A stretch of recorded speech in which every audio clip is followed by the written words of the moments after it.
what causes the dollar to go up was that. Let me finish. Okay. Hold on. What make our dollar to go up? It was that no, we don't have money in our foreign reserve. The PDP, the foreign reserve, the money they were having, the past governor asked them that they should share the money. Well, let me explain to you. Look at it. Look at it. When the Niger Delta, they came in, they destroyed all the pipeline, and the price of petroleum product went down. It collapsed. So there was as at that time, there was no money to take to it. It's a forest market for intervention. Let him land. Okay, do you know how much is a barrel of oil? I said there was no money. That's at that time. It's now almost 75 dollars per barrel. We are now in oil boom. Let him land. How come the dollar has not gone up? I said let me. We are now in oil boom. Why come dollar has not gone up? I said tell you there was as at that time. What I'm telling you is that it was Buhari's policy. I was telling you the policies.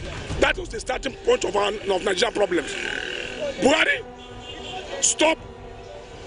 This man stopped people from transferring money to their domiciliary accounts. That was why JT Morgan was warning them. Anybody can remember when JT Morgan said, if you don't reverse this policy, we are going to leave Nigeria. All the people they were shouting, you can do without JP Morgan. JP Morgan left with over $200 billion. That was why dollar have to go to 500,000. Now, they stop giving dollar. I'm a businessman. I don't understand telling you. Know the cost. They now give. When? The reason. You don't know. Let me tell you. You don't know. Let me show you. Educate you. You don't know. Let it to learn. The reason why dollar went up that we were not having enough money in our foreign reserve for intervention when the price of crude oil. Let me finish. Let me finish. I said, no, come down. When dollar was 170 before Buhari came in. When there was no money to take to foreign market for intervention, where we get dollar is from the sale of crude oil. And you know that time, the Niger Delta, their crisis, they brought down the production of crude oil. Before now, we are selling the 2.something billion of crude oil per day. As at that time, the crude oil gone down to almost about 800 naira. And the foreign reserve, the money we are getting from crude oil was not enough for intervention. That was why the dollar went up. And you know, dollar is very sensitive. Once it goes up, it will not come down. And coupled with the fact that these 41 items that the bank, the CBN, the bank that time, all those were combined and they make the dollars. I'm telling you the reason why the dollar. No, that was the reason. Is the reason why dollars went up.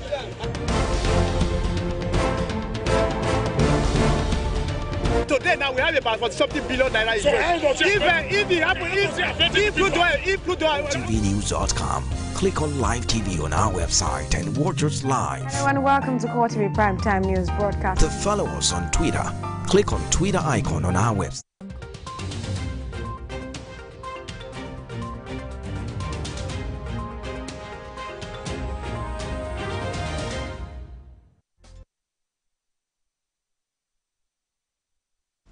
Hello and welcome to CoreTV News at 4. I am Nena Oragwa. The Minister of Labour and Employment, Chris Ngige, says the federal government and organized labour are yet to reach an agreement on the new national minimum wage has been reported in the media. Addressing journalists after a meeting of the Federal Executive Council presided over by President Muhammadu Buhari and the Presidential Villa, Ngige said the government is still consulting and negotiation is still ongoing. The minister said there was no truth in the claim that those concerned have agreed to increase the minimum wage to 30,000 naira. He explained that while the organized labor agreed on 30,000 naira, the organized private sector came down to 25,000 naira. The federal government proposed 24,000, while state governors proposed 20,000 naira. Ngige said in accordance with Convention 131 of the International Labour Organization, the most important thing to consider in fixing the new minimum wage is the ability to pay. Secretary to the Government of the Federation, Mustafa Bose, has presented the track implementation process of the Buhari-led administration to the Federal Executive Council before the commencement of the meeting. Bose said the 1,042-page document is a valid and vivid proof of projects and works recorded by this administration, as this is coming on the back heel of the one-year anniversary of his appointment as a secretary to the government of the Federation. is a valid and vivid proof of the giant strides recorded by this administration under the focus and purposeful leadership of Your Excellency. The pictures therein speak louder than words. Indeed, the documentation belies the false perception in the public space planted by our political opponents that not so much has been recorded by this administration in project implementation. The Senate has confirmed the appointment of Muiz Banire as chairman of the governing board of the Asset Management Corporation of Nigeria. Banire is senior advocate of Nigeria, was the national legal advisor of the ruling All Progressive Congress. The National Assembly has resumed from its annual recess to carry out its legislative function for the country. During plenary in the Red Chamber, the Senate President's communication on not less than 17 items covering elections, alteration of the Constitution, requests for loans approval, among others, were read by the President of the Senate, Bukola Saraki. The Senate resumes after 8 weeks of its annual recess to a backlog of correspondence from President Muhammadu Buhari. Pursuant to Section 21(1) and 27(1) of the Debt Management Office, established in the Secretary Act 2003, I hereby request for distinctive and specific resolutions of the National Assembly to A. Issue 2.786 billion in Eurobonds and other securities in the international capital market. Soon after reading the correspondence from the President of the Federal Republic of Nigeria by the Senate President Bukola Saraki, the leader of the Senate announced the loss suffered by the Nigerian legislature while on recess. Mr. President, very distinguished colleagues, our colleague died on Friday, the 28th of September 2018. We all know, or let me remind us, that it is the tradition and the practice of the Senate to suspend all legislative activities when such an incident occurs in the National Assembly. The Senate observed a minute's silence and upheld the rule of the Senate in situations such as this. He stayed in where he played a role. On this sad note, I hereby adjourn the Senate till Wednesday, 10th October 2018, 10 a.m. prompt. Many Nigerians have looked forward to a stormy session in the Senate, following statements credited to the Senate leader Ahmed Lawal. They may have to wait longer as the Senate, in its sitting Tuesday, looked at bills that the President would return to the Senate without his accent and advance reasons for his action. From the National Assembly, Osaitino Sadibame, CoreTV News. As the National Assembly resumes from its long vacation, Speaker Yakubu Dogara says the House will ensure passage of INEC budget and electoral act. The House also lost one of its own, Princess Olufunke Adedoyin, and adjourned, according to tradition, for the National Assembly to reconvene. National Assembly correspondent Gloria Kiba reports. As the House of Representatives resumes after about 3 months of holiday, it is mixed feelings. Jubilation for some members who were able to get the ticket to run for their party in the just concluded primaries by political parties in the country. Lawmakers were seen exchanging pleasantries with one another, especially with the knowledge that some members will not have any business in the Green Chamber after June 9, 2019. The House resumes after the death of one of its own, Princess Olufunke Adedoyin, lawmaker from Kwara State, and also Henry Ofongo from Bayelsa lost his beloved wife. Christian and Muslim prayers were said for the souls of the departed.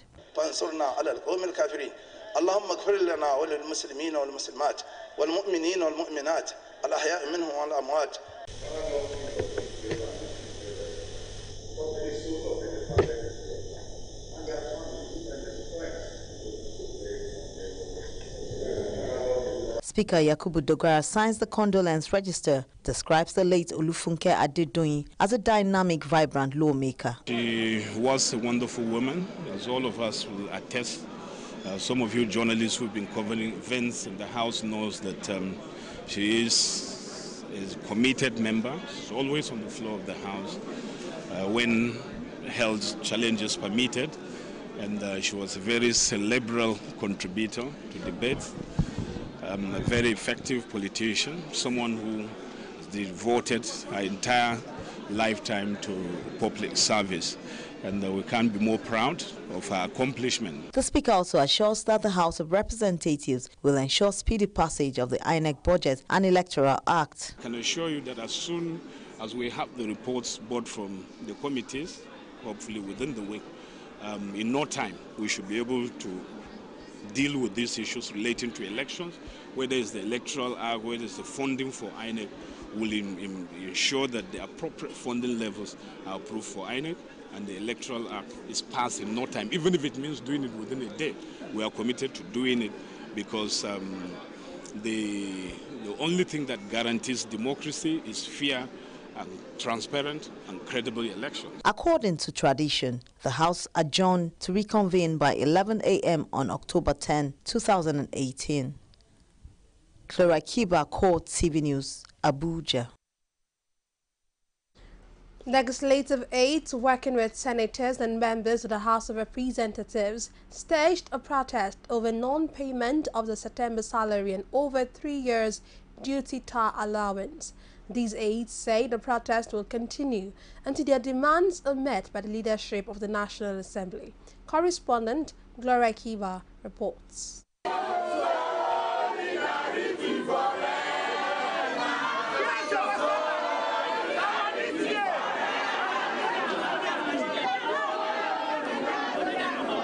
These are aggrieved legislative aides working with senators and members of the House of Representatives in the 8th Assembly, chanting songs of solidarity in demand for their entitlements and salaries, vowing to sustain the protest until all outstanding allowances are paid. Speaking on behalf of over 3,000 legislative aides, Abasi Etuk accuses the management of the National Assembly of depriving the legislative aides of training despite provision in the annual budget of the National Assembly. And ever since the resumption of this particular legislative year, we have not received duty to allowance, which we call DTA, for the past 3 years. Anytime we approach the management, they will tell us they are working on it. And at any time we confront them, they will tell us to always hold our peace. And we have waited, and we have calculated this DTA across board. And some of us, they are owing us up to 1-point-something million. And these are duty tours that we use to go on errands and to do some other miscellaneous things. I don't know what we have done wrong. The last leadership of the National Assembly paid this up to date. Non-payment of allowances and salaries, they say, have resulted in untold hardship on their families as they can no longer pay school fees for their wards, medical bills, rent, among others. They fear that the legislative aides may be denied their severance allowances if the current situation persists unchecked. Supposed to be paid every quarterly, every 3 months. Since 2015, as I speak to you, up to this present moment, we've not been paid. And we know that all this budget all this money is being budgeted for. Where is the money? We want them to release the money right away and pay us. Because as I speak to you, my children are out of school. My landlord is on my neck. I can't pay school fees. I can't pay medical bill. You know, I'm just stranded here in Abuja. Each of the legislative aides, they say, is entitled to between 75,000 and 100,000 naira monthly. According to them, their last payment was on August 15, 2018. Gloria Kiba, CoreTV News, Abuja. The Independent National Electoral Commission, INEC, has banned the ruling All Progressive Congress, APC, from fielding candidates for elected positions in Zamfara State for the 2019 elections. The electoral body says the decision was taken as a result of the failure of the party to elect its candidates within the stipulated period in accordance with the Electoral Act. It will be recalled that the sacked leadership of the All Progressive Congress, APC, in Zamfara State returned Mukhtar Shehu Idris as winner of last Wednesday's botched governorship primary election in the state. The National Working Committee of the party had earlier announced the dissolution of a Zamfara APC ESCO led by Lawali Liman, but embattled Liman, who insisted he remains the chairman of the party, had also declared Governor Abdulaziz Yari as winner of Zamfara West Senatorial Zone's primary election in the states. As the federal government continues on its national campaign against fake news across the country, the Minister of Information and Culture, Lai Mohammed, says the campaign has received a boost from the social networking platform Facebook, which he noted has planned to partner the federal government to check the menace. The minister disclosed the planned cooperation in Abuja when he visited Dark Communications, owners of AIT and Raypower, and furtherance of the campaign. Our correspondent, Gloria Ikiba, reports. The menace of fake news across the globe and in Nigeria is one that the federal government is not taking lightly, especially as the 2019 elections approaches.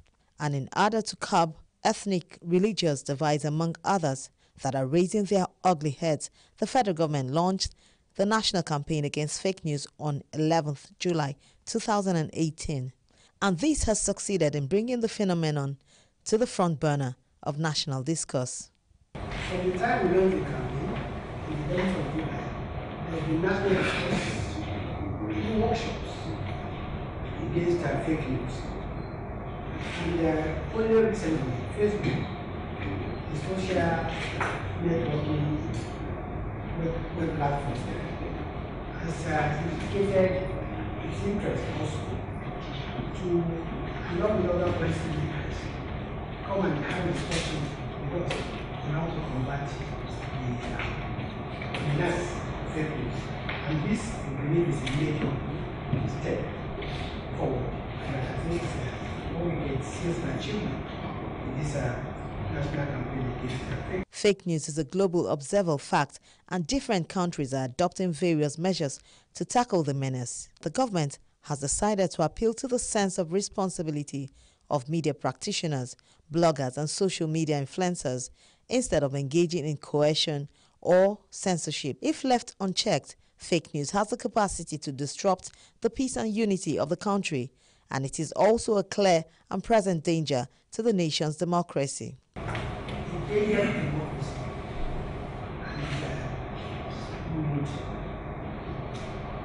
Always continue to seek support to the organization that fake news has the capacity to destroy the entire fabric of society.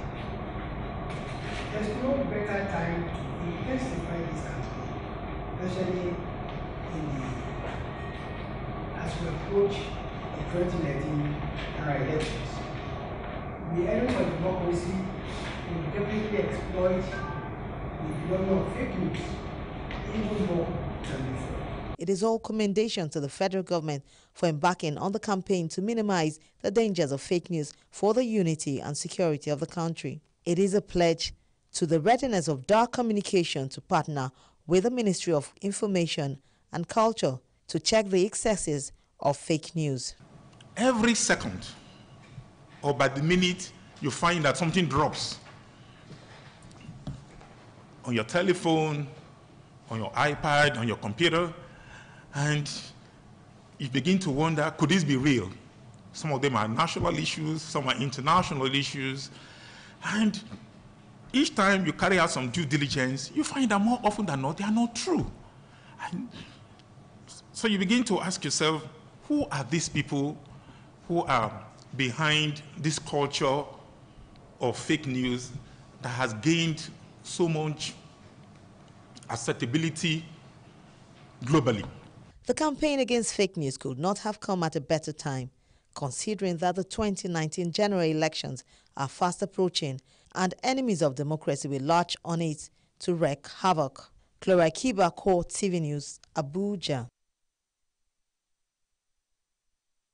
Buhari has urged religious leaders in the country to assist government to overcome forces of destruction by enlightening their followers to guard against religious extremism and terrorism. Receiving the leadership of Qadriya Islamic movement in Africa at the State House, President Buhari noted that Muslim leaders have a duty to promote the principles and tenets of Islam as a religion of peace and justice. The president said those who indoctrinate children and plant explosives in them to harm innocent people do not belong to any religion, but terrorists who should be identified and fought until they give up their evil ways. President Buhari, who commended the Quadriye movement for promoting education, interfaith dialogue and good moral conduct in society, expressed support for the proposed Islamic Center in Abuja by the movement. Speaking on behalf of the group, Governor of Kano State, Abdullahi Ganduje, commended the president on the achievements of his administration since coming into office, stressing diversification of the economy, increased power supply, and food sufficiency. First of all, congratulate Mr. President for picking the ticket to run for the second term. And also, he used the opportunity to thank Mr. President for the development in Nigeria, especially the economy, which has improved, especially electricity and also agriculture. And also, we used the opportunity to inform Mr. President the importance of the Quadriye Center, which is being built here in Abuja. It is basically for education, and especially for reducing extremism, radicalism in religion. And this is the right time that the center will be able to, control the minds of the followers. So the center is under construction now. Immediately after this interview, we are going for inspection. So Mr. President appreciated the building of the center, and he promised to have concern for the center. President Muhammad Buhari says no part of Nigeria will be ignored under his watch. President Buhari gave the assurance when he received the delegation of Ujeb Kingdom, Cross River State, led by His Royal Highness Ofem Obana Obo Lokbon, a retired military officer. The president was responding to a request by the royal father for the federal government to intervene and resolve inter-ethnic conflict affecting several communities, namely Nko, Nyima, Oyadama, Edive, Usomtong, Adadama, and Ekoreko.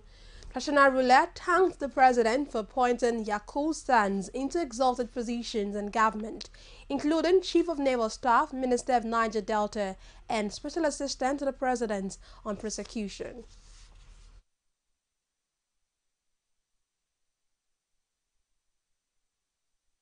We came here to thank Mr. President for finding our children worthy to work in his government. In this government, we have 3 of our illustrious sons. The Chief of Naval Staff is from our local government. The Minister for Niger Delta is from our local government. And the essay on public prosecution is from our local government. So we have come to thank Mr. President for finding them worthy to work with him. That is why we're here. And we're also asking him to help us stem out the menace of communal clashes in our area. That is one of the major problems. We have also asked him to upgrade our institution, the only government-owned institution in our local government, the Institute of Management and Technology, to Federal University of Technology. And then we're asking that those who are displaced as a result of these communal clashes be resettled. Like we have a community, the Ebome Bijakara community. They have been living as refugees for the past 11 years. So the problem is telling on our community. So we are pleading with the federal government to resettle them. You're still watching CoreTV News at 4. We'll take a break now. When we return, we'll bring you more stories. So stay with us. You know, Angela, that's a very difficult question. It is difficult to respond to that question. Angela, that's a great question. Great question, Angela. Angela, that is a very great question. That's a great question, Angela. Okay, that's a great question. Yeah, very good question. That's a good question. That's a good question. That's an interesting question. This is an interesting question you pose. 60 Minutes with Angela. Again, answers to every question you always wanted to ask.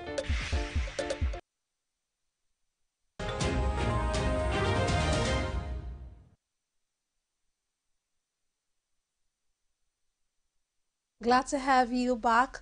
You're still watching CoreTV News at 4. For more on news stories and other information, follow us on our social media platforms. Facebook.com/CoreTV News. On Twitter at CoreTV News NG. On Instagram it is CoreTV News. On our YouTube channel, youtube.com/CoreTV News NG. The Federal High Court sitting in Abuja summoned the National Chairman of the All Progressive Congress, Adams Oshiomhole, and the Economic and Financial Crimes Commission to appear before it on October 23rd over charges bordering on alleged financial fraud preferred against it, Oshiomhole, while he was in office as governor. Justice Anwori Chikere fixed the date after hearing a motion ex parte filed by the plaintiff, Osadolo Oche, asking the court to issue an order of mandamus on EFCC to investigate Adams Oshiomhole for alleged financial fraud. Today's Shari correspondent Basil Lukafo reports. The petition relating to financial fraud was allegedly written to the EFCC by Bishop Osadolo Oche since 2016, asking the anti-graft agency to investigate former governor of Edo State, Adams Oshiomhole, over allegations bordering on diversion of the state funds for his personal use, while urging the court to issue an order of mandamus on EFCC to investigate the respondent. Counsel to the plaintiff insists that there are enough evidence to prove the allegation. The plaintiff counsel added that EFCC has arrested and prosecuted lesser crimes and that there is no reason why the anti-graft agency should ignore the petition. Application before the court to give us leave to issue another mandamus on EFCC to arrest and investigate Adams Oshiomhole on the basis of an application made by our firm on behalf of Bishop Oche, the applicant. And we have had the first bite of the cherry today, and after our argument, the court says rather than grant this application, he wants Oshiomhole and EFCC to come before the court. In a short ruling, Justice Anwuri Chikere granted some of the reliefs, as she set October 23rd for the defendants to appear before the court. The judge also ordered the plaintiff to serve hearing notice on Oshiomhole and the EFCC within 5 days. As a human rights activist, our duty is to ensure that there is good governance, that things are done in accordance to rules, regulations, and laws. Where there is an infraction, it is our responsibility as a people to bring it to the public and ensure that there is correction in every system for perfect society. Time, no doubt, will tell if the national chairman of the ruling All Progressive Congress, Adams Oshiomhole, will appear in person before the judge over charges bordering on alleged financial fraud. Basil Okafo, CoreTV News, Abuja. Still on court matters, a federal high court in Ikoyi, Lagos, has granted bail in the sum of 250 million naira each to Gbenga Makanjuola, an aide to Senate President Bukola Saraki, and others standing trial alongside him over a 3.5 billion naira fraud. The court held that bail is not meant to serve as a punishment, but to enable the accused to appear and stand trial. Details in this report by Susan Wondo, as presented from our studios. The Economic and Financial Crimes Commission had preferred an 11-count fraud charge against Gbenga Makanjuola, a deputy chief of staff of the Senate President Bukola Saraki, Melrose General Services Limited, and Obiora Amobi. In the charge, the accused were alleged to have committed the offense in December 2016. They were said to have conspired to disguise the unlawful origin of the sum of 3.5 billion naira paid into the account of Melrose General Service Limited. They all pleaded not guilty to the charges. The court thereafter granted bail to all of them in the sum of 250 million naira with two sureties each in like sum. The court held that the sureties must be owners of landed properties within the Lagos State metropolis. Delivering his ruling, Justice Babs Kwewumi held that as a matter of law, the court possessed discretion in granting bail, which must be exercised judicially and judiciously. Reading out the 10 factors militating against granting of bail, the court held that the ability of the accused to stand trial is paramount adding that an accused is presumed innocent until proven guilty. The court consequently adjourned the case until December 4th, 2018 for trial. We now move on to Ogun State, where the Commissioner of Police, Ogun State Command, Ahmed Iliasu, urged commercial motorcyclists in the state to be security conscious and avoid night operations in isolated areas. He gave the admonition at the command's headquarters in Leweron, Abeokuta, while parading 3 suspects arrested in connection with the murder of an Okada rider and theft of his motorcycle. Iliasu said 20-year-old Toby Kodaolu engaged the services of one commercial motorcycle operator to take him to Killer Village in Odeda local government, but on the way, he attacked the rider with a machete, killed him, and ran away with the motorcycle. On receiving the information, I directed the DPO Odeda Division, CSP Baba Mohammed, to go after the perpetrators of this heinous crime and bring them to justice within the shortest possible time. In compliance with my directive, the DPO and his men embark on a forensic and technical-based investigation in order to unravel the mystery behind the death of the victim and consequent upon the disappearance of his motorcycle. Their efforts paid off when the robbed motorbike was traced to the trio of Toby Kadaolu, Kende Kadaolu, and Hamid Babalola. On interrogation, they all confessed to the commission of the crime. They admitted butchering the victim to death while trying to dispossess him of his motorbike. As soon as we are through with our investigation, the suspects will be arraigned before a competent court of jurisdiction. I want to seize this opportunity to advise Okada riders in the state to be security conscious all the time. They should avoid carrying 2 or more passengers at odd hours, especially in bushy areas, in order to avoid this type of ugly occurrence. Leaders of the Yoruba socio-political group Afenifere have met with former President Olusegun Obasanjo in Abeokuta, the Ogun State capital, declaring the readiness to back any presidential candidate who is ready to restructure Nigeria if elected in the 2019 elections. The group of Yoruba elders who met Obasanjo at his residence inside the Olusegun Obasanjo Presidential Library, Abeokuta, was led by Ayo Adebanjo.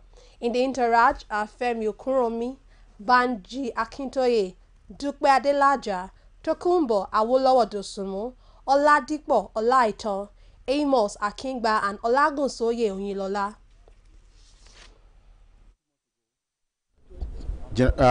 Former President Olusegun Obasanjo came to Lagos to visit Ayo Adebanjo, and we had a crop of Yoruba leadership to discuss certain issues. Today we are here to pay him a return visit to appreciate his coming to visit Adebanjo and to know that we are trying to further the friendship, so that there will be harmony in Yoruba land, and that our people will know that leaders across divides are coming together to discuss and to arrive at common position. 2019 is the race is going to be exciting. Now we have, like a man of God said, we have 2 eagles on the scene. But the most important thing for us is the structuring of Nigeria. And clearly you can know, Afenifere will always stand with the candidates that stand for Nigeria to be restructured. No debate about that. Because without restructuring, we are going nowhere. Things will work well for this country, but we must first work together for the love of our dear nation, Nigeria. These were the words of the presidential candidate of the Social Democratic Party, Donald Duke, during a press briefing in Abuja. Correspondent Folarin Shoadegoke reports on Duke's pledge to Nigerians if elected president in 2019. Recently, in Nigeria, hate speech has been used to demean persons based on their identifiers such as race, gender, sexuality, ethnicity, and predispose them to acts of violence. Nigerians need to embrace peace, love, and unity for better exposure in order to arise and shine. This is what the presidential candidate of the Social Democratic Party stands for, as it's set to go through the nation to campaign and sell the party and its policies to citizens.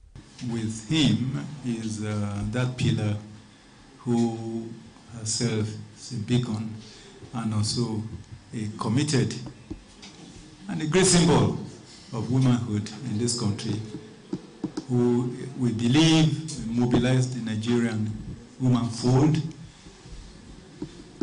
to our party.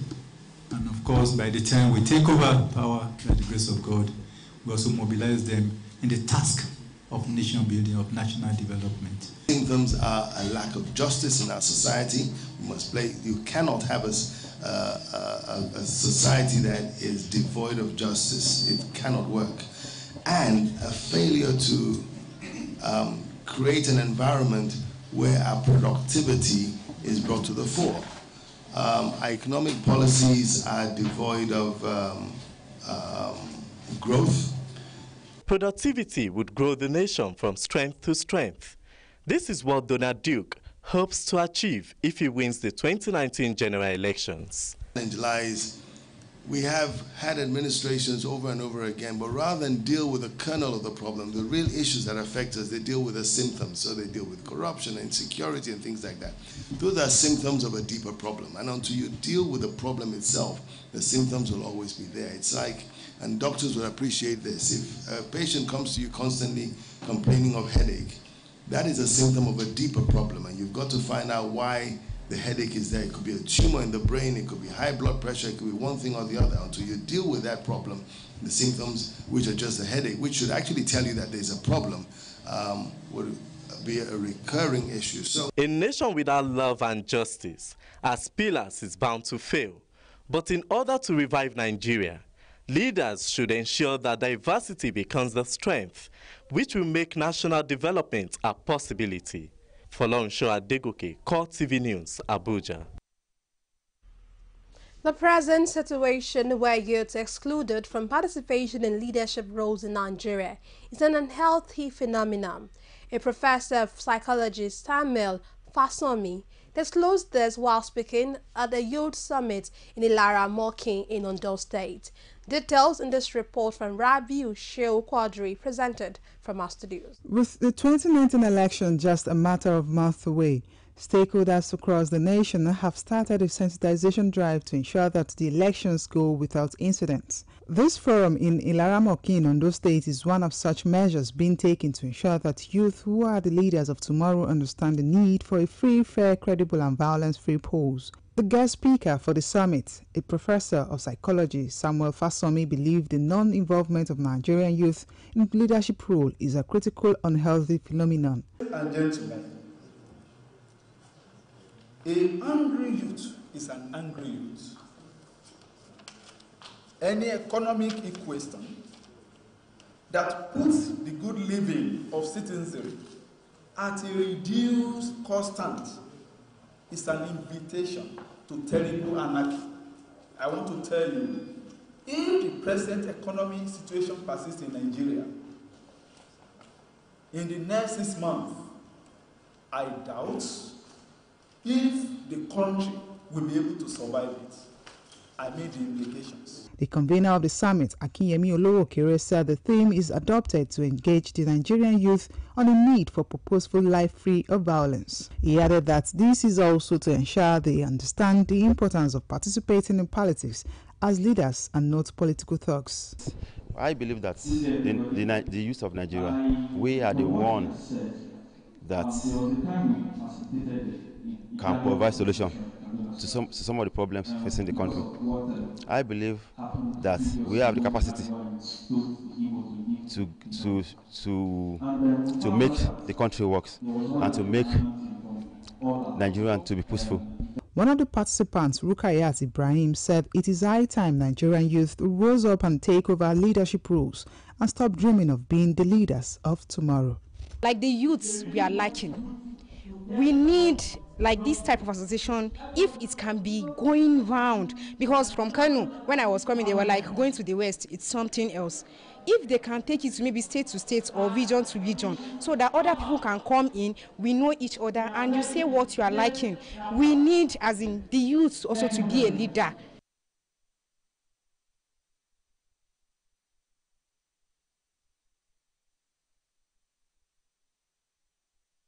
Reactions have trailed the threat by the outgoing governor of Ekiti State, Ayodele Fayose, to leave the People's Democratic Party, PDP.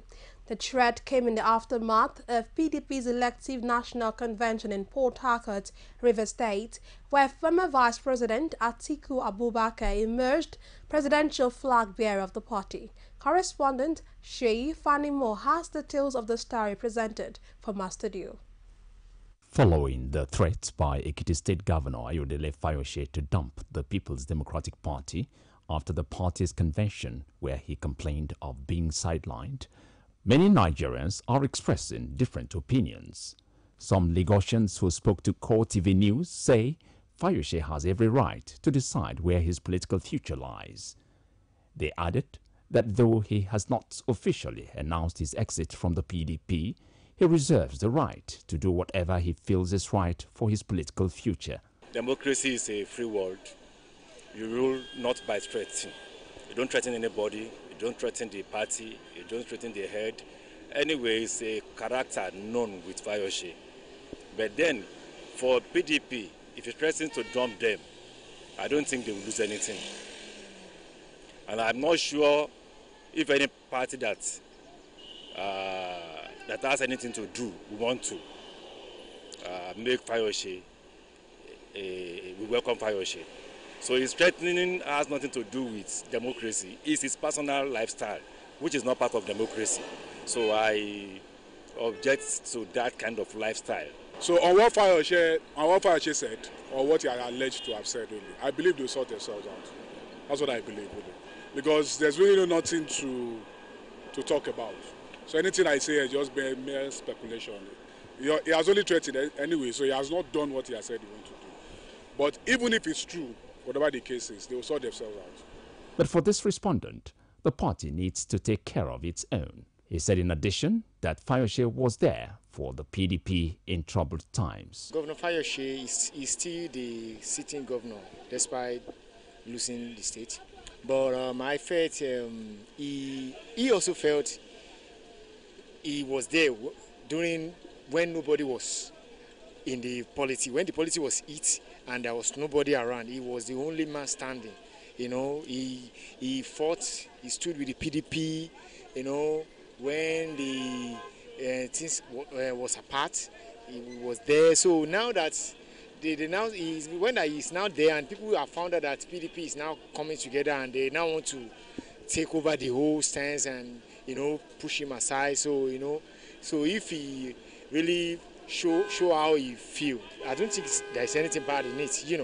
So as far as I'm concerned, I think I support him.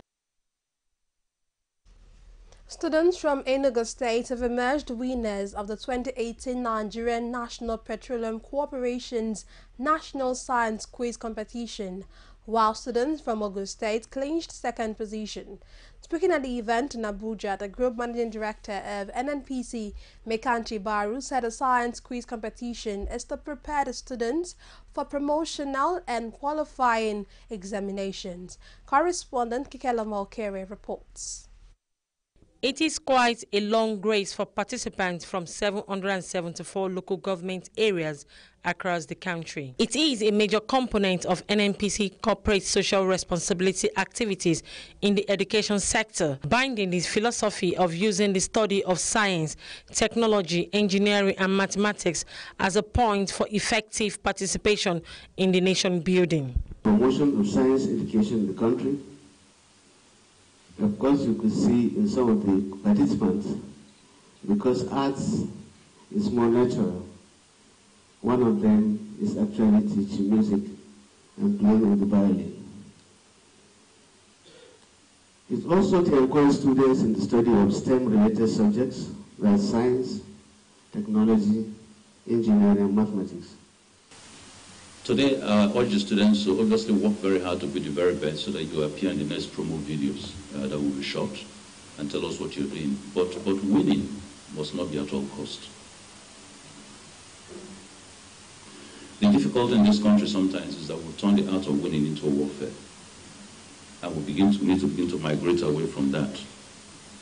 The competition through various stages has succeeded in bringing Nigeria's past leaders, which serves as a role model for the students. So I charge participants to look beyond what happens here today and focus more on the potentials of your co-contestants, because you may have cause to collaborate for breakthroughs at the global stages sooner than later.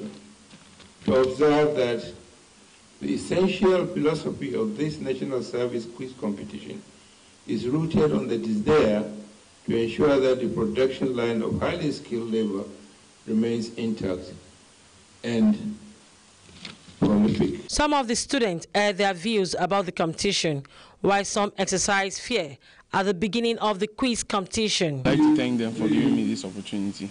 I want to say on behalf of my fellow contestants, it's been a very nice process and they really touched our lives in a positive way through this competition. I hope that they will continue for other Nigerian students to give me this opportunity. For the support, the scholarship and everything, it's really going to be of help to me and every other person. Actually, at first, I felt intimidated, but after some time, I got over it. However, out of 18 participants from different states of the country, Enugu State emerges as the winner of the 2018 National Science Quiz Competition with 75 marks, while Ogun State claimed second position with 70 marks and Edo State with 65 marks to get third position. Kike Lomo Okere, CoreTV News, Abuja.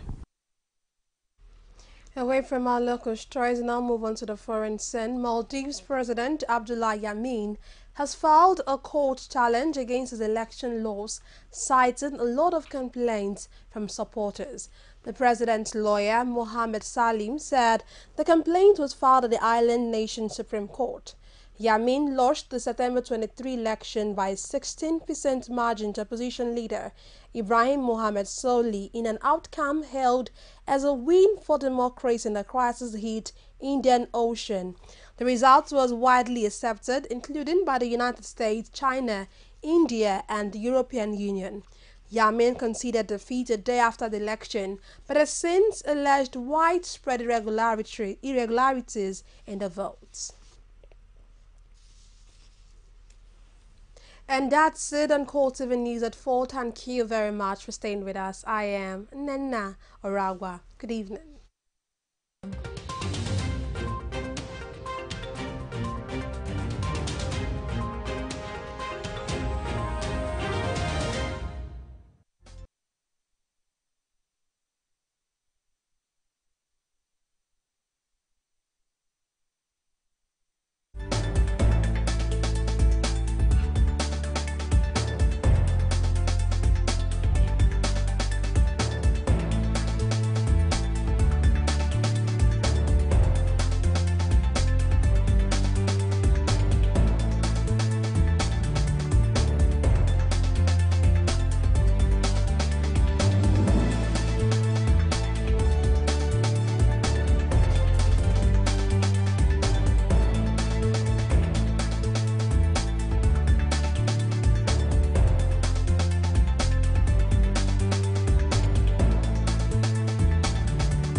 if you are not idle, nobody will probably come and encourage you to join their gang or the group. Yes. To keep Nigeria one is a must that must be done. Nigeria is not going to break. So if I want to buy this one now, how much you go sell this one? I will give you 500. Sure? This one? Yes. This small banana? Yes. I know that Buhari can do it. He has a lot of plans. We should be praying for him. He's a human being.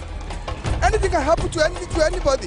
The majority of the law they pass belong to them, to favor them, not the masses in Nigeria. If we want to change, let's change generally. Don't let's change up. Let's change generally.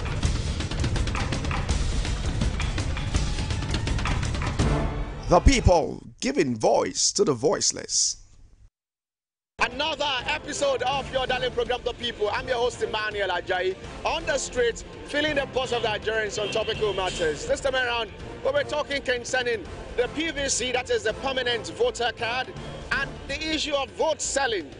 Will Nigerians not sell their votes come 2019 general election? What if they are given 1 million naira to sell their votes?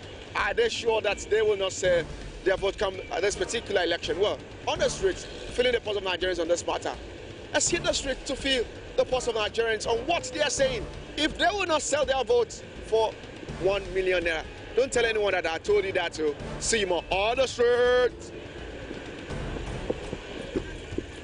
I get a voter card. Sure. Sure. Carry on. I carry on. And I see it.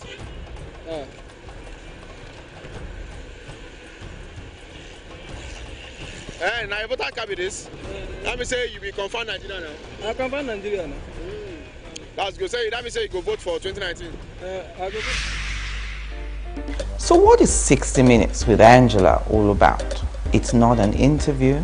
I like to think it's a conversation between two people making the news, people who are in the news, and those who become the news. And the whole idea is to inform, to educate, or to clarify, as the case may be. It is an art getting people to answer the questions that everyone is thinking in their minds. And that's what we try to do on 60 Minutes with Angela. I ask all the questions that everyone's thinking about and no one wants to voice. All the questions you always wanted to ask, you get those answers on 60 Minutes with Angela. Every week on this station, 60 Minutes with Angela, getting answers to every question you always wanted to ask. Hi, I am Anete Patrick, host of your program Abuja Today, that brings you highlights of happenings in Nigeria's Federal Capital Territory from the Office of the Federal Capital Territory Administration. I appeal to all of us citizens, leaders, politicians, and all to support this team to be able to restore the Abuja Master Plan. To the streets that involves every boy, every girl, every man, every woman, and every youth on the streets, unfolding of happenings in the nation's capital territory. Our challenge here is kidnapping, and the secret is there. It's a very short journey. You don't have to go as far as Abaji before you know what is happening in Kuji. All of us, we don't know, in short, we don't know where to put head, because definitely our children, they are hungry. So join me at this time on CoreTV as we take you on a tour on Nigerian seats of power.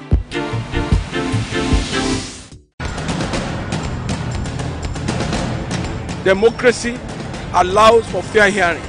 This is reckless. This is ungodly. When news break, we engage experts in critical analysis. Do you see your party coming into power come 2019? This administration will succeed and succeed well. You cannot be running a 4-year tenure like you are running a 20-year tenure. He has done fairly well, especially where insurgency and terrorism is concerned. Then it gets controversial. They have a right to their opinion. Can we, very interesting gentlemen, just hold on. I am about principle and I am about fortune. Now, you see, let me say this. So that our soldiers will be free, we should also ask for justification. Core Digest, your #1 program for current issues.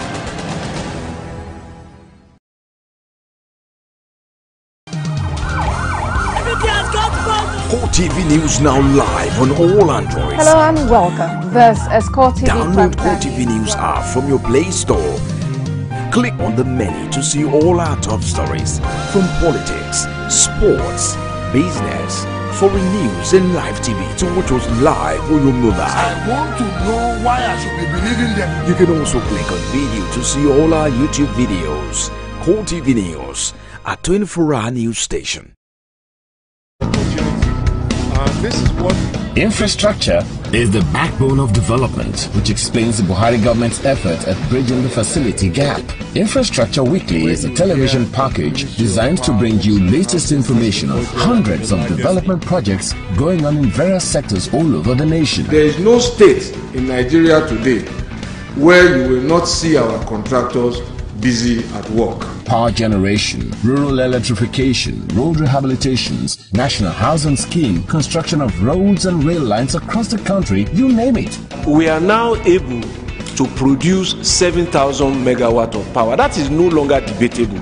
Infrastructure Weekly is Nigerians working together for a better Nigeria. So be better informed to take better informed decisions. Watch Infrastructure Weekly, showing on Channels Television Thursdays 2:30 p.m., NTA Network Wednesdays 5 p.m., and CoreTV News Fridays at 8 p.m. Infrastructure Weekly, making development known. From magistrate to high court, from court of appeal to the Supreme Court, we bring you the rulings, judgments on cases involving personalities, institutions, both low and high in the society. The learned trial judge said he has not even read the processes. From the way they are going, they will spend 20 days on a witness. I've never seen that kind of proceedings in my life. Join Basil Okafor on Legal Scope every Saturday at 2:30 p.m. and the repeat broadcast every Tuesday at 2:30 p.m. Legal Scope brings you activities in the judiciary, updating you on in and out of court proceedings. Join me for updates on Legal Scope on CoreTV News.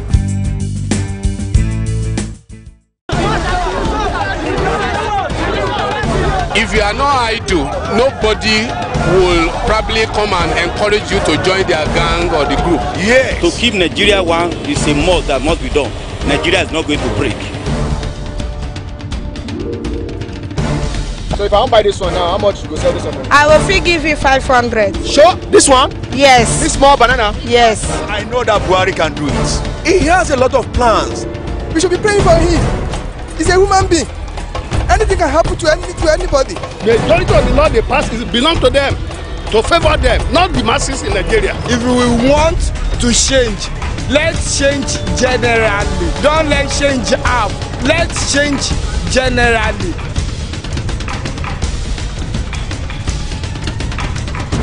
The people giving voice to the voiceless. You can now watch CoreTV News live from anywhere in the world on our website www.coretvnews.com. Click on Live TV on our website and watch us live. Hello and welcome to CoreTV Primetime News broadcast. To follow us on Twitter, click on Twitter icon on our website. On Facebook, click on the Facebook and YouTube to see all our previous news production. You can also watch us live on YouTube. Click CoreTV, leave a space, then News. CoreTV News, a 24-hour news station.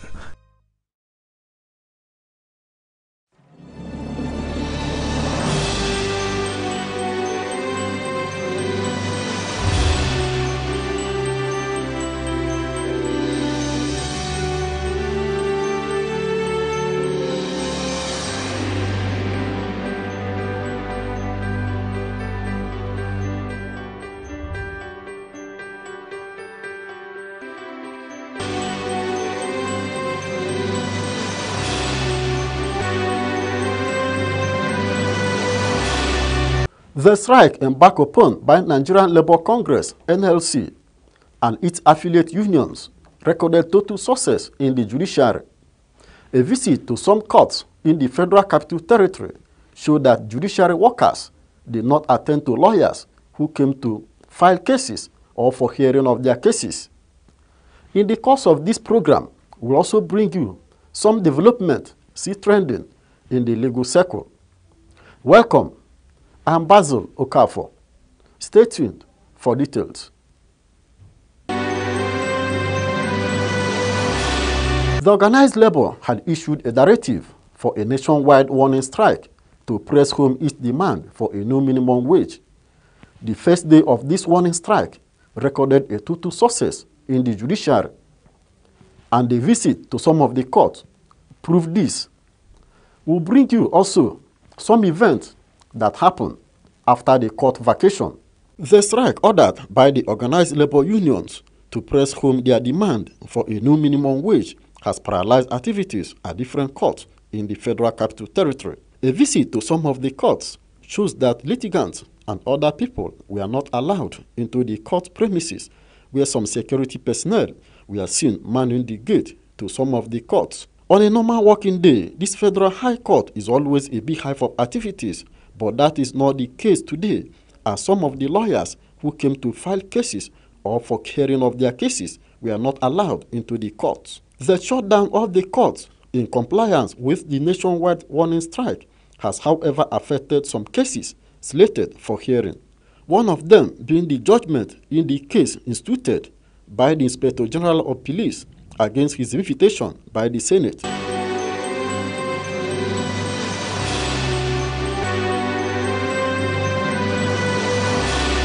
Pre-election cases have started increasing in number and weight before judges at different courts ahead of 2019 general elections. Apart from the directive of the Chief Judge of the Federal High Court to the judges that ex parte applications shall not be granted in any political cases brought before the court, the Chief Justice of Nigeria has equally ordered judges to determine political cases on their merits. The CJN, who was represented by a Supreme Court Justice, John Okoro, also warned the judges to shun corruption in all their dealings, especially now that political cases are flooding the court ahead of 2019 general elections. I urge you to shun corruption in all its ramifications and encourage the sustainability of your determined effort to promote transparency and good governance in our body politic. I am confident that your efforts in line with the rule of law will stamp out corruption and enthrone an enviable democracy characterized by justice, equity, transparency, and good governance. My lords, as the election year draws closer, your courts will be flooded with applications bordering on pre- and post-election matters requiring adjudication.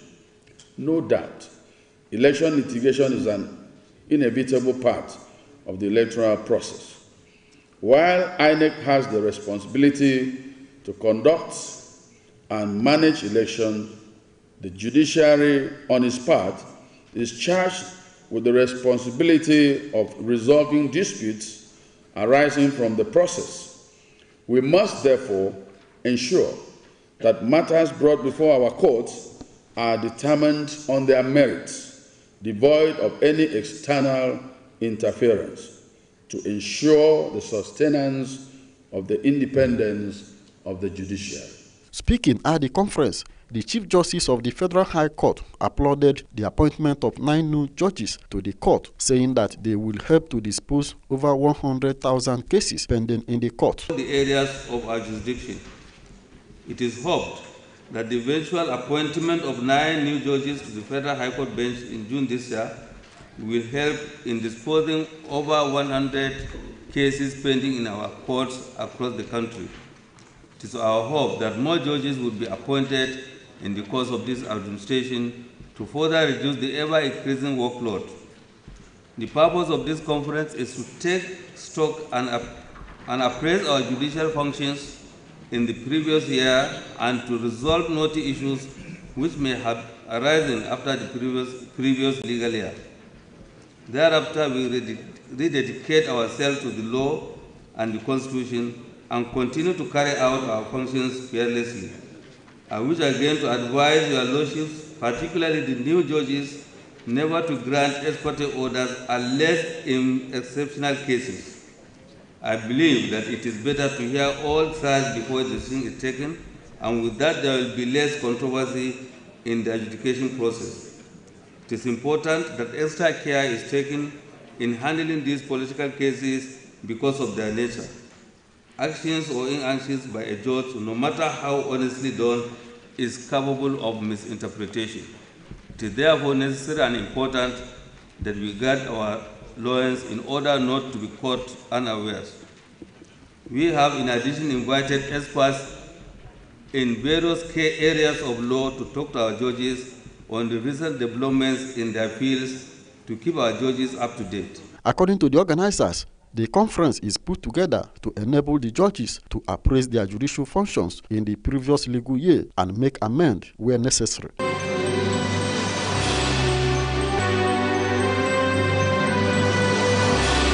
The judges of the Federal High Court filed out from their inner chamber for a special court session to mark the commencement of the 2018-2019 legal year of the court. After giving the order, the Chief Judge of the Federal High Court noted that the tasks before the judges are daunting, taking into consideration the forthcoming 2019 general elections. In addition, Justice Abdul Kafarati urged the judges to be guided in their decision by the rule of law and the Constitution, so as to remain the hope of all citizens.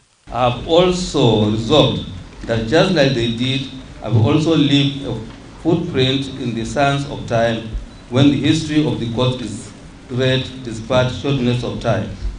In this respect, I constituted a committee made up of judges and some staff of the court to review the Federal High Court Rules 2009 and also the AMCO rules.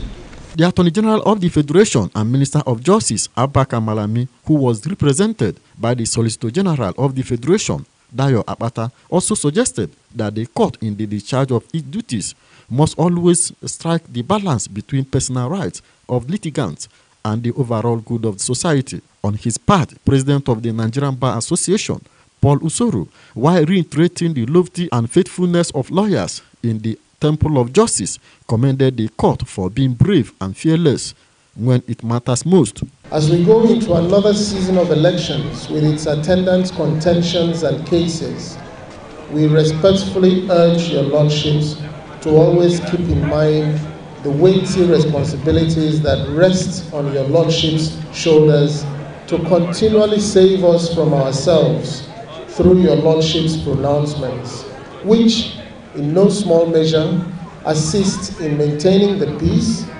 unifying and welding us together as one nation.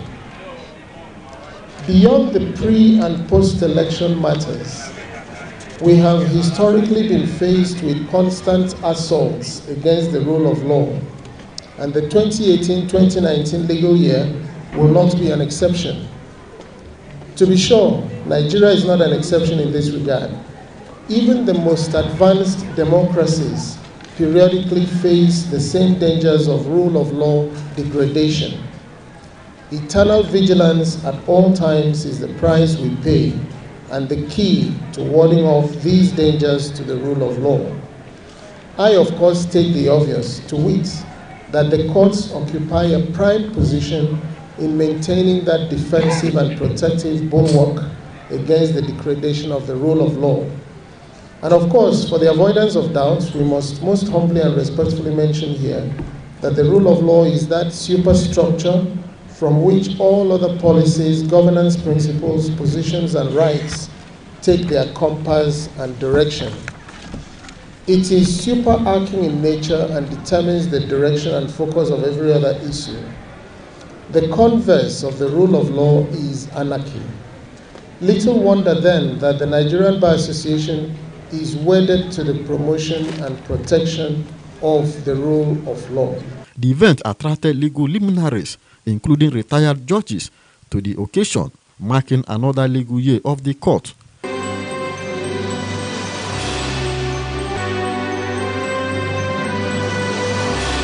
Let's go for a short break, but when we come back, we'll let you know what the Chief Justice of Nigeria is telling the newly sworn-in senior advocates of Nigeria concerning corruption. Stay tuned. Democracy allows for fair hearing. This is reckless. This is ungodly. When news break, we engage experts in critical analysis. Do you see your party coming into power come 2019? This administration will succeed and succeed well. You cannot be running a 4-year tenure like you are running a 20-year tenure. He has done fairly well, especially where insurgency and terrorism. Then it gets controversial. They have the right to their opinion. Can we, very interesting gentlemen, just hold on. I am about principle and I am about force. Now, you see, let me say so that our soldiers will be free. We should also ask for justification. Core Digest, your #1 program for current issues.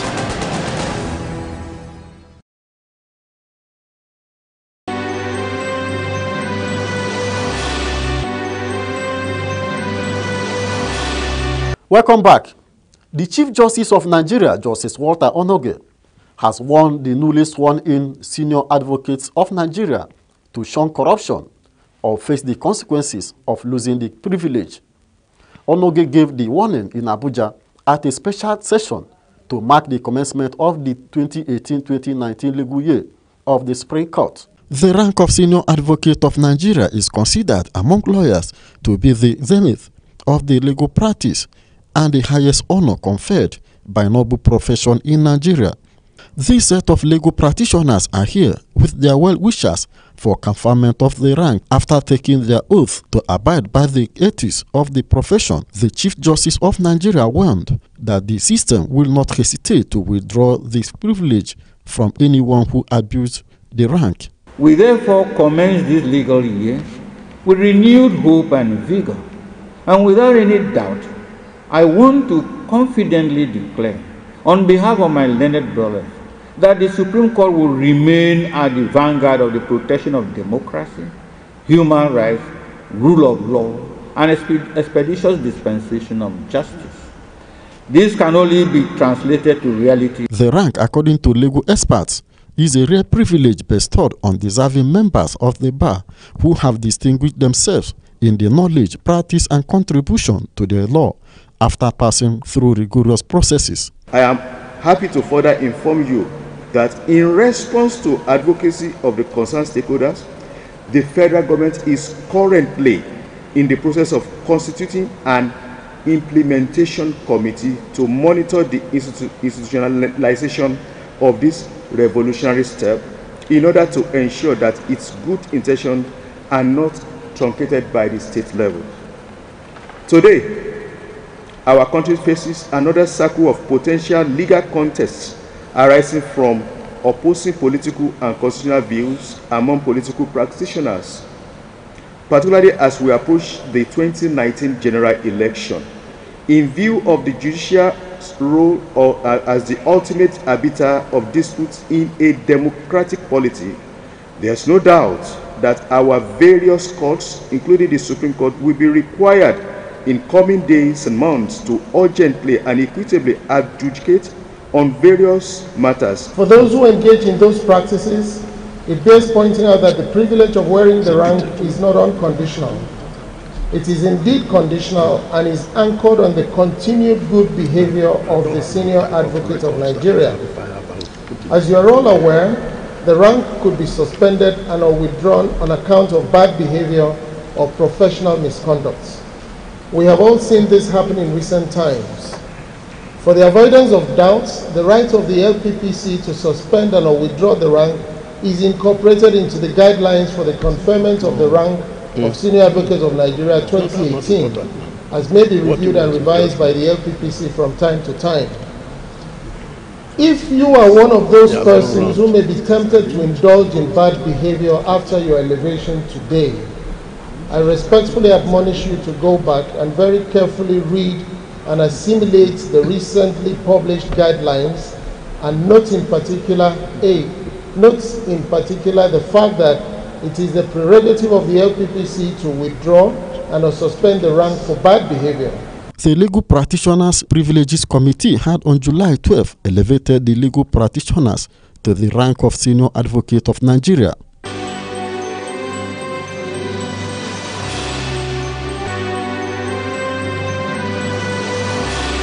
The ruling follows an application brought by Abiri's lawyer Samuel Ogala, who asked the court to transfer his client trial to Bayelsa State, since that was where he was arrested. In the preliminary objection, Ogala asked the court to hold that it lacked territorial jurisdiction to try the journalist in Abuja. The Chief Magistrate Chukwuemeka Nweke agreed with the defense and thereafter struck out the suit. The court upheld our submission and found that it lacks the territorial jurisdiction to try Jones Abiri for offense of criminal intimidation that was filed against him by the DSS.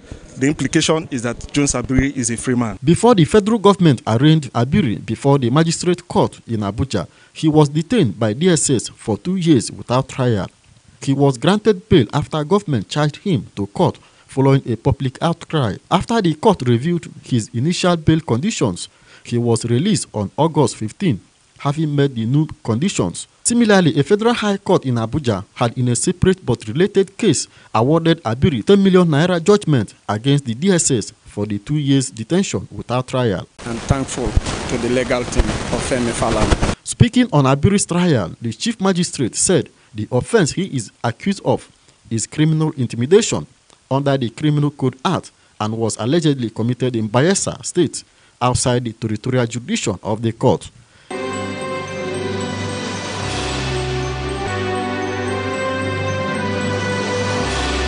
A state-based journalist, Jones Abiri, was arrested in July 2016 for alleged terrorism, and he was subsequently detained at the DSS headquarters until July 2018 when the service took him to court on charges bordering on criminal intimidation and extortion. He was briefly remanded at the Kuje prison in the Federal Capital Territory, Abuja, and was later released on bail by a magistrate court in the Wuse district of Abuja. However, while his case with the DSS is still going on at the magistrate court in Abuja, Abiri filed a fundamental human rights enforcement suit at the Federal High Court demanding that the DSS should pay him 200 million naira for violating his rights. The suit was filed on Abiri's behalf by a popular human rights lawyer, Femi Falana. Delivering a judgment on the suit, Justice Nnamdi Dimba held that the DSS acted outside the provisions of the law regarding Terrorism Prevention Act and awarded the sum of 10 million naira against the service.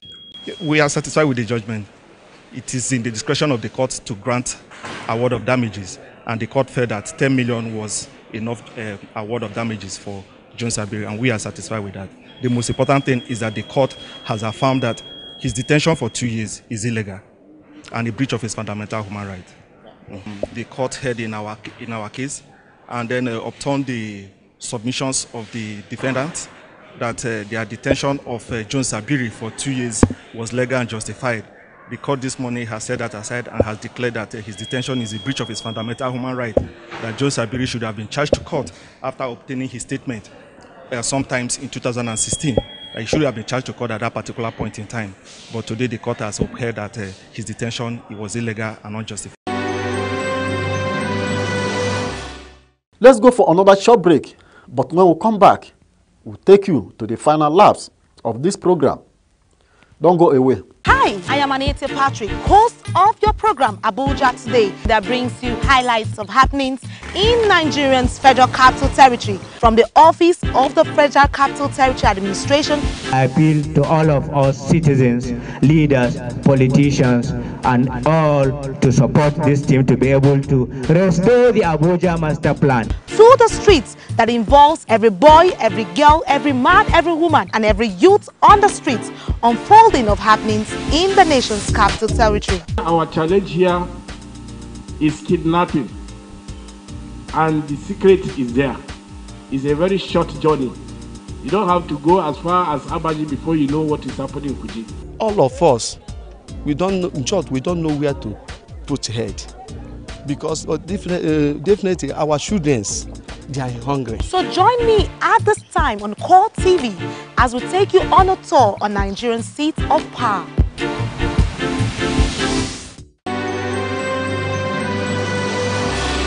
Welcome back. Stakeholders in the judiciary are taking steps towards implementing the Administration of Criminal Justice Act, which aims at addressing the issue of violation of rights of suspects and those who are in detention. Let's hear them.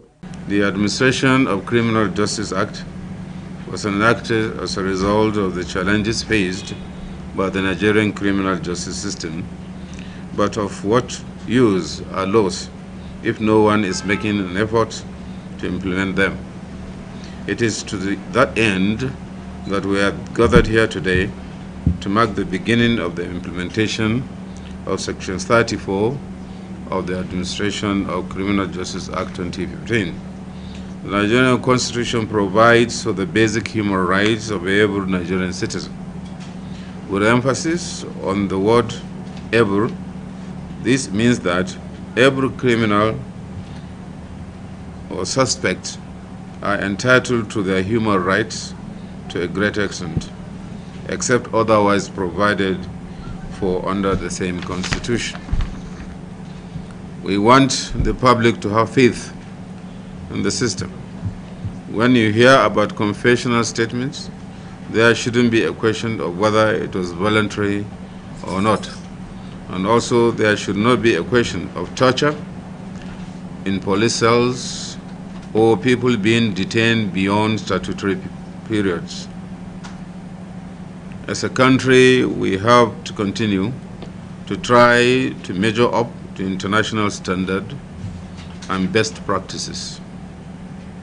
It is my hope that the inauguration of the working group birth the change we want to see in the area of human rights of persons in the police cell and other detention centers. Justice prevailing across the board, protection of human rights of those detained, that's the crucial thing, and obviously compliance with the law, which is the Administration of Criminal Justice Act. That is the law. The law requires that people should not be detained over 24, 48 hours. We want to ensure that they be taken, that their details are taken, they are not, or their rights are not being deprived. They have access to lawyers, legal representation. We want to know that. We want to know people are not detained beyond expected detention time limit and the rest of it. And so that is ensuring that protection of human rights of those detained is the crux of the work of the group. Yes. The Open Government Partnership is an international initiative that provides a platform for reformers inside and outside government around the world to develop reforms that promote transparency, empower citizens, fight corruption, and harness new technologies to strengthen governance. Many states in Nigeria have not signed into the international mechanism, even as the federal government and other key members of OGP, United Kingdom, and the United States of America are collaborating for success of the initiative in the country. Now, Edo State has joined other states in Nigeria that have keyed into the initiative. Openness and citizen engagement, wherein we publish all our activities, including budget, contracts, procurement, and everything that has to do with governance, so that citizens can understand and track government progress in terms of the, project execution. So what we have done today is in furtherance of what we have already committed to doing about 5 years ago. You understand? So what we have done today is to formally submit a letter of intent of Edo State government to join the national framework on open government partnership in conjunction with the Federal Ministry of Justice, which houses the secretariat. And of course, civil societies are involved, are engaged, essentially to deepen what we're already doing, to underscore the commitment of Edo State governor, the Edo State government in general, to ensure that there's transparency in what we are doing. Citizens are carried along in everything that we are doing in Edo State. Other civil organizations championing the cause of good governance in Nigeria have agreed that there is a need for active citizen engagement and openness on the part of government. For Edo State government to formally sign on to the OGP, the Open Government Partnership, is big victory. And for me, it's something that worth congratulating Governor Obaseki for, and particularly his team, the Chief of Staff, Taiwo Akirele, and the Attorney General, Professor Yinka Omorogbe.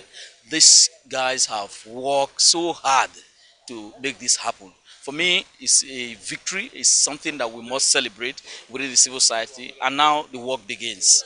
And we hope that this will provide an insight for other states in the South-South region to also sign on to the OGP, so that governance can happen and people can also be happy with their government.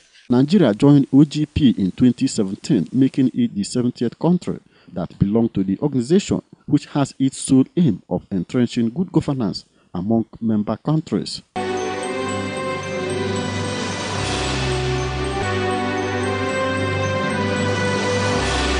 This is where we draw the curtain on this week's edition, but join us again as we promise to bring you more updates of the activities happening within and outside the judiciary. Keep watching and remain blessed. I'm Basil Okafor.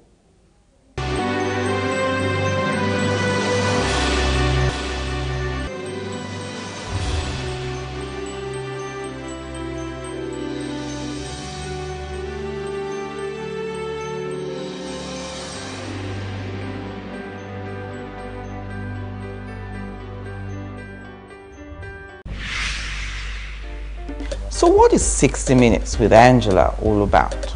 It's not an interview. I like to think it's a conversation between two people making the news, people who are in the news, and those who become the news. And the whole idea is to inform, to educate, or to clarify, as the case may be. It is an art getting people to answer the questions that everyone is thinking in their minds. And that's what we try to do on 60 Minutes with Angela. I ask all the questions that everyone's thinking about and no one wants to voice. All the questions you always wanted to ask, you get those answers on 60 Minutes with Angela. Every week on this station, 60 Minutes with Angela, getting answers to every question you always wanted to ask. Hi, I am Anita Patrick, host of your program Abuja Today, that brings you highlights of happenings in Nigeria's Federal Capital Territory from the Office of the Federal Capital Territory Administration. I appeal to all of us citizens, leaders, politicians, and all to support this team to be able to restore the Abuja Master Plan. Through the streets that involves every boy, every girl, every man, every woman, and every youth on the streets, unfolding of happenings in the nation's capital territory. Our challenge here is kidnapping, and the secret is there. It's a very short journey. You don't have to go as far as Abaji before you know what is happening in Kuji. All of us, we don't know, in short, we don't know where to put head. Because definitely our students, they are hungry. So join me at this time on CoreTV as we take you on a tour on Nigeria's seat of power.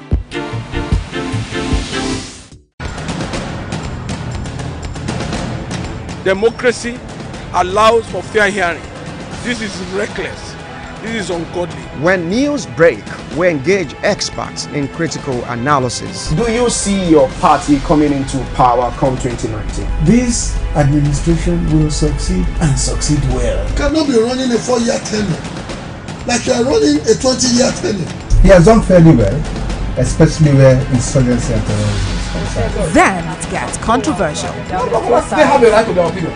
Can we, very interesting gentlemen, just hold on. I am about principle and I am about fortune. Now, you see, let me say this. So that our soldiers will be free. We should also ask for justification. Core Digest, your #1 program for current issues.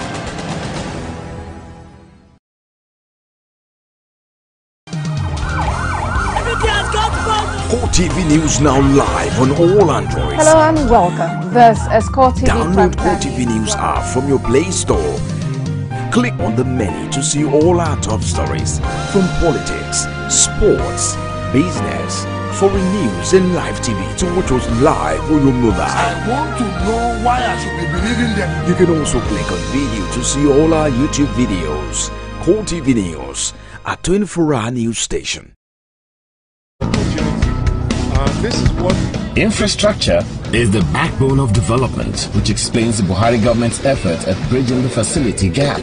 Infrastructure Weekly is a television package designed to bring you latest information of hundreds of development projects going on in various sectors all over the nation. There is no state in Nigeria today where you will not see our contractors busy at work. Power generation, rural electrification, road rehabilitations, national housing scheme, construction of roads and rail lines across the country, you name it.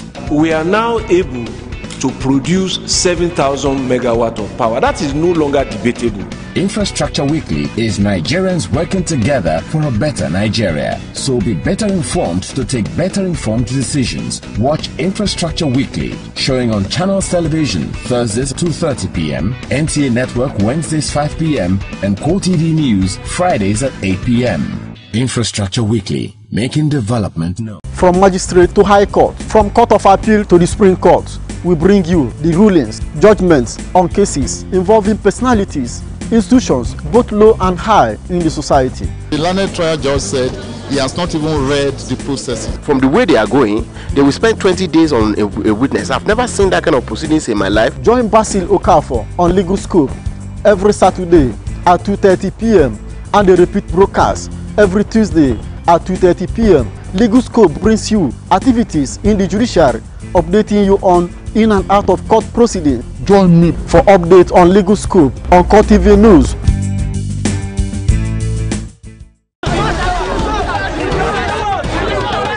If you are not idle, nobody will probably come and encourage you to join their gang or the group. Yes. To keep Nigeria one is a must that must be done. Nigeria is not going to break. So if I don't buy this one now, how much you go sell this one? I will free give you 500. Sure? This one? Yes. This small banana? Yes. I know that Buhari can do it. He has a lot of plans. We should be praying for him. He's a human being. Anything can happen to anybody. The majority of the law they pass belongs to them, to favor them, not the masses in Nigeria. If we want to change, let's change generally. Don't let change up. Let's change generally.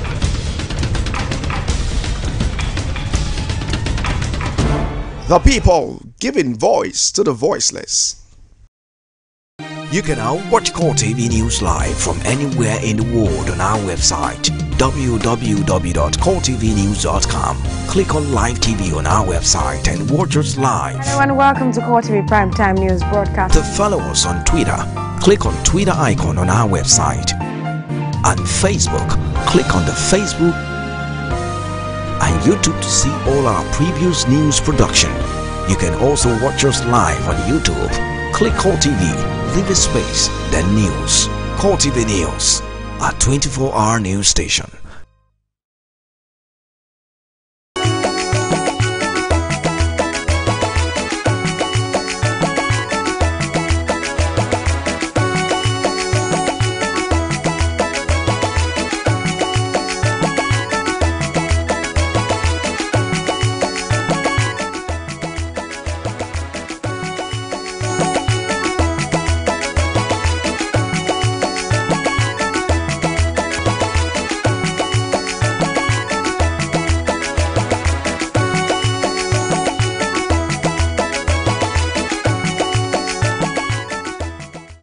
When the Nigerian Labour Union calls on its members to sit at home to force the government to return to the negotiation table, the compliance level varies from one part of the country to the other. Labour issues notwithstanding, Nigerians are calling for a peaceful 2019 elections as the people of Benue State lament the withdrawal of its share of Paris Fund refund. It's Northern Reports. I am Usaitino Sadebame, your anchor.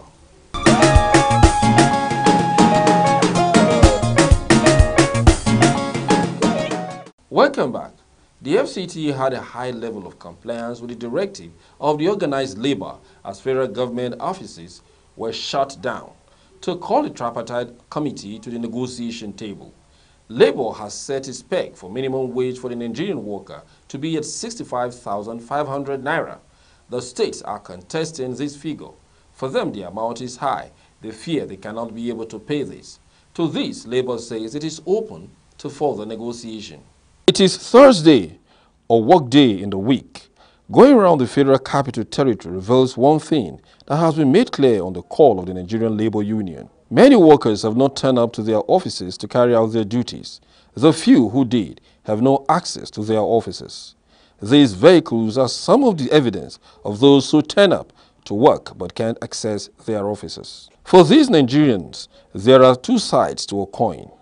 A favor, because when you walk like elephant, then you feel like a rat. You are just out of game. This is what the Labour stand on. You will not walk as an elephant and feel like a rat. No. When you walk as an elephant, you feel like a lion. Can I react to that issue? Because one, Nigeria is losing billions as I'm talking to you, if not trillions. If the oil status shot out in Port Harcourt. If the government ministers, as you can see in the FCDA today, the minister is not in the office, there's some further document that need to help even the federal government to make progress in administration, which is shut down now, which means it's not good healthy to the country. These union leaders believe the action is in the best interest of all Nigerians. It's all about the workers. So NSC is acting on behalf of the workers. The workers have been asking for salary, so a living wages. It's not what we are going home. We've been on this discussion back and front. So it's not about NSC, it's about the workers. The workers are only having a voice through the NSC to make a categorical statement. We are here to guide our staff. You understand me? So, and again, we don't want any hooligans to take the advantage, to penetrate into our premises. That's why you see us, we are here. We comply with TUC and NSC directive. You agree that security is everything. Even while we have shut down everywhere, if care is not taken, this might be opportunity for burglars, thieves, and all that. So,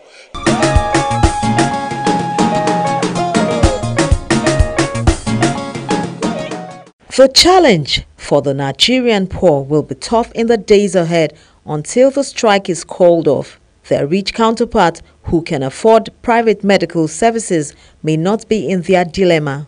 All these are likely outcome as the medical and health workers joins the ongoing strike following the guidance of the leadership. Addressing the media to announce position of the union president, Medical and Health Workers Union, Bio Belemo Josiah, counsel her members to vote wisely as the 2019 elections draw near. The justification for a new minimum wage, the union says, is there for all to see. Increase in pump price of petroleum products, tariffs, higher inflation leading to rising cost of living amongst others. Josiah says Nigerian workers are yet to feel the effect of government's promise to mitigate these hardships.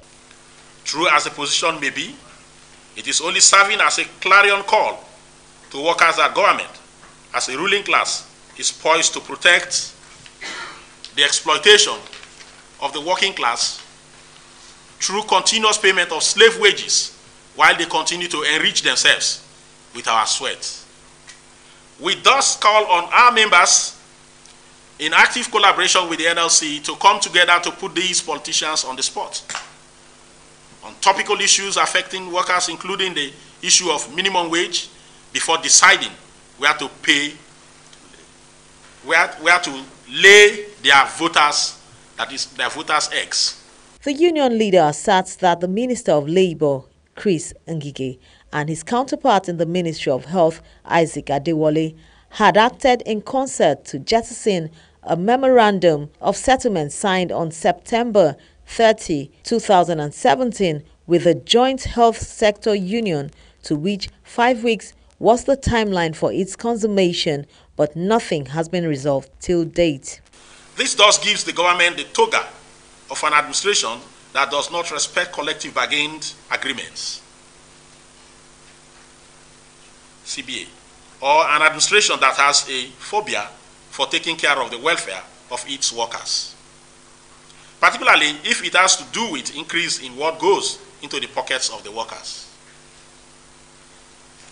We have also noted with utmost disgust the position of the federal government, especially some governors, who have retorted in reaction to the ongoing warning strike by organized labor that workers cannot force government to pay them. The minimum wage is a constitutional matter under the Labour Act of 2004 to be reviewed every 5 years. And since 2011, when the national minimum wage was increased from 5,500 naira to 18,000 naira, nothing has been done till date. It is a directive for all its members nationwide to key into this struggle and not rest on its oars until directives is received from the leadership of the organized labor.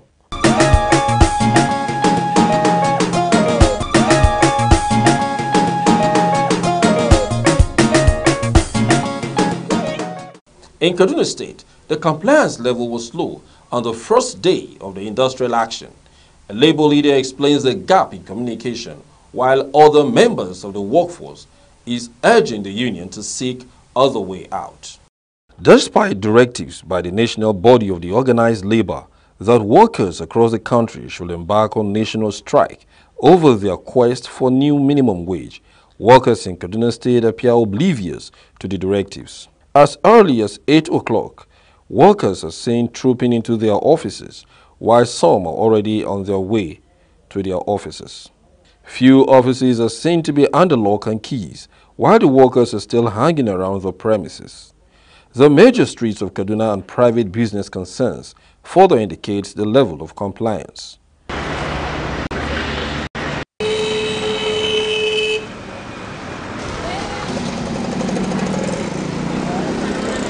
Some of the workers who spoke to CoreTV News say they are yet to receive formal notification with regards to the strike. I have never seen a circular regarding to that, so I have to take my responsibility and come to work since I haven't seen it in written. We've not had any information, we've not had any need for the strike now. We were not told. So we learned of the intended strike on radio and TV, but there's no any communication between the NLC and the civil servants in the state. So we're still waiting for a proper channel of communication to be communicated to us. Some other workers say the strike should not be a solution to the quest for new minimum wage. They call on the labor union to employ another means of negotiation with the government. Me particularly, I'm not joining this strike. And I know my colleagues, they are not joining this strike. If I see the content, it suits me, maybe I will follow. But if the content didn't suit me, quite well, definitely I will come to my work. State chairman of the Trade Union Congress blames the partial compliance on communication. The information came to some of the workers late. They met the information after they must have reached their various offices.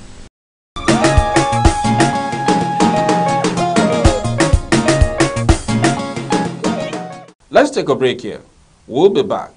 Do not forget to reach us on callbreaks@gmail.com as it is scrolling on your screen.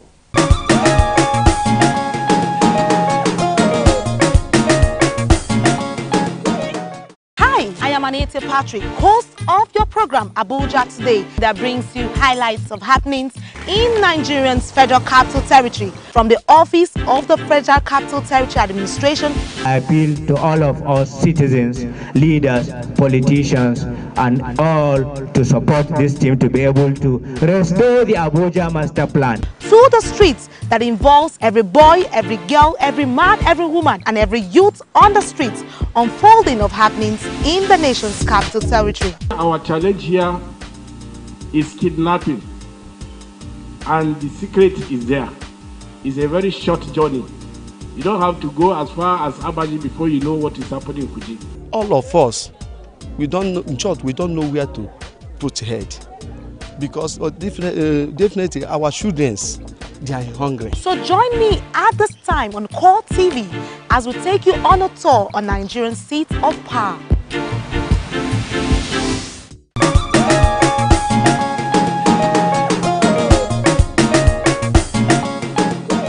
Welcome back. It is Northern Report, your weekly tonic on CoreTV that shares interesting happenings from the great Ariwa with you. Now to other things. Some people of Benue State received 2 visitors from the Benue River after the Lado Dam in Cameroon released its waters. The appearance of the manatee on the Benue River, where it has been an endangered species, is believed to have been due to the force of the water current released by Cameroonian authority at the Lado Dam. This flow of water did not end in a disaster as some others in the past, where homes around the river Benue are washed away. Instead, it has delivered an animal considered to be sacred among the thieves, who call it Ayu. The manatee is believed to attract wealth to those who keep a part of it, especially the head. It seemed to have started to produce money for the lucky fishermen, as people queue to pay to have a view of the animal with good omen.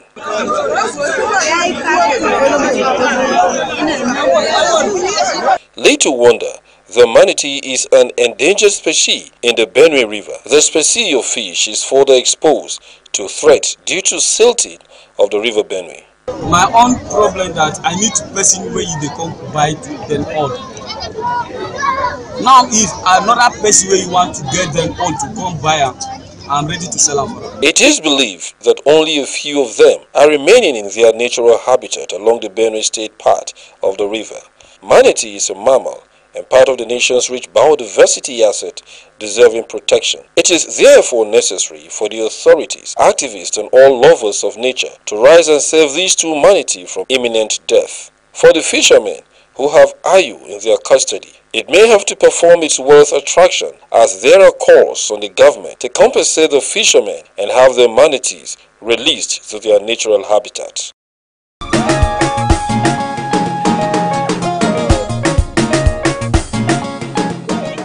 Workers and retirees of Benue State had looked up to the payment of their salaries and arrears when suddenly the news filtered out that the money released to the state has been reversed. You can imagine the disappointment to the workers who had already said, "Thank God, we'll be with cash for a while." Benue civil servants woke up Tuesday morning with the expectation to get alerts on their phones on the payment of their salaries and gratuities.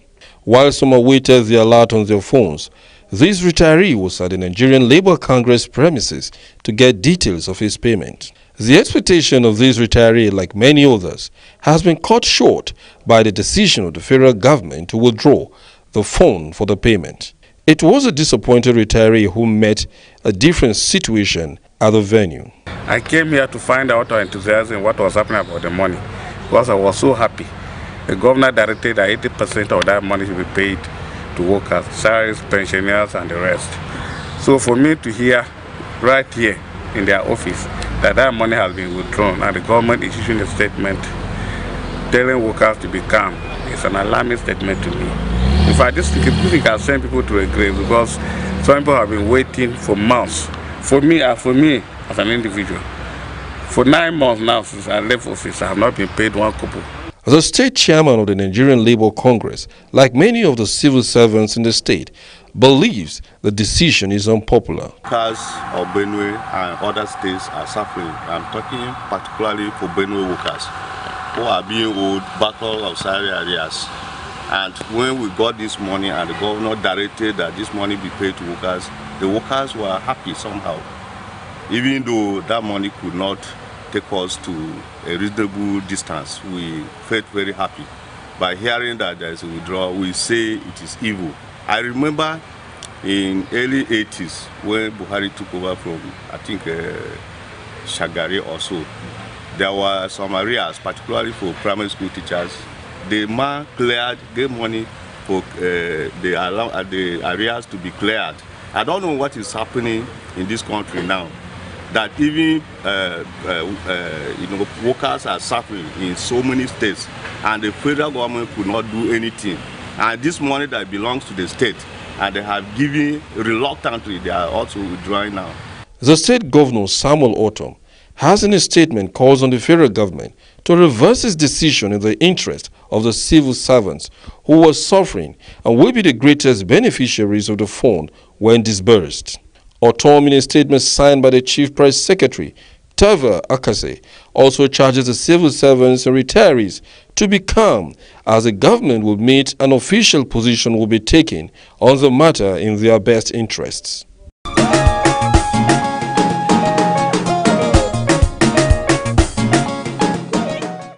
For the people of Kwara State, the mode of electing her candidates cannot be anything outside the direct primaries mode, where all members of the party in the state will elect a popular candidate to oust the ruling People's Democratic Party in the state.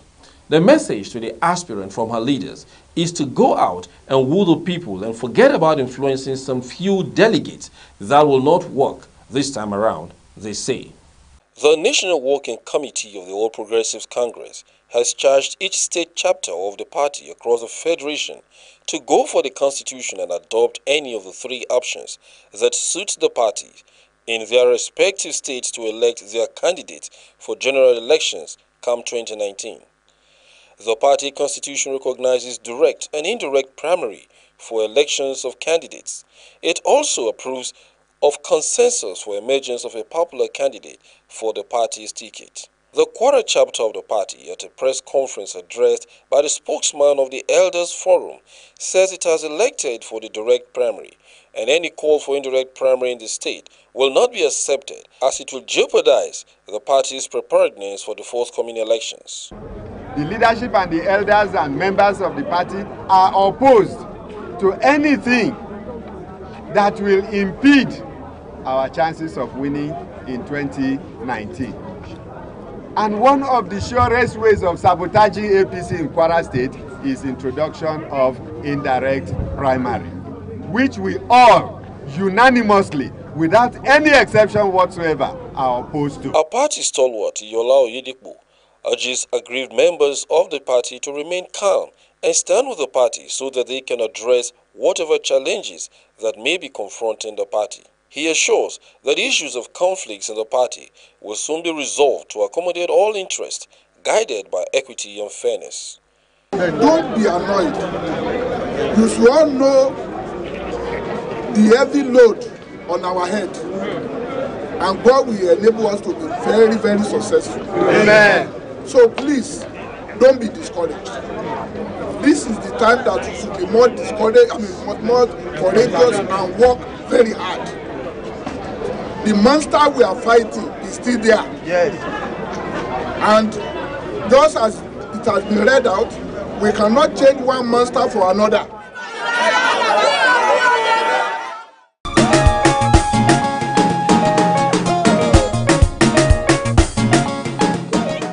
We'll be doing another break here, but please stay tuned and do not forget, reach us on callburex@gmail.com. It is running on your screen. Democracy allows for fair hearing. This is reckless. This is ungodly. When news break, we engage experts in critical analysis. Do you see your party coming into power come 2019? This administration will succeed and succeed well. You cannot be running a 4-year tenure like you are running a 20-year tenure. He has done fairly well, especially where insurgency and terrorism. Then it gets controversial. They have a right to their opinion. Can we, very interesting gentlemen, just hold on. I am about principle and I am about fortune. Now, you see, let me say so that our soldiers will be free. We should also ask for justification. Call Digest, your #1 program for current issues. The judiciary, third arm of government. What happens here is what we give to you. The arraignments, arguments, rulings, adjournments of cases and judgments. The fight against corruption and issues bordering on human rights violations.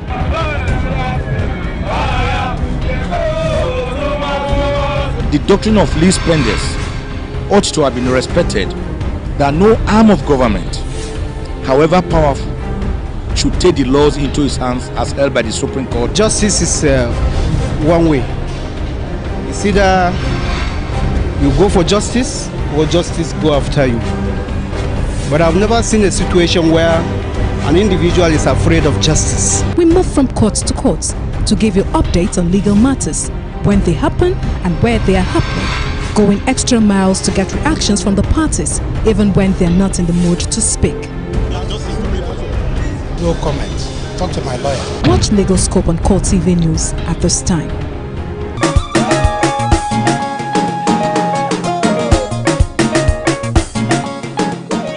Ahead of our primaries, the Adamawa State Executives of All Progressive Congress has been suspended. What a change for a change. The National Working Committee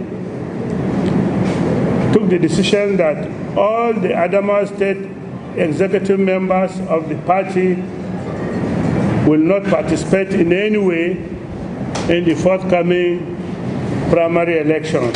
The former secretary to the government of the Federation, Babachir Lawal, is addressing party stakeholders, delegates and aspirants ahead of the forthcoming primary elections of the ruling All Progressive Congress in Adamawa State.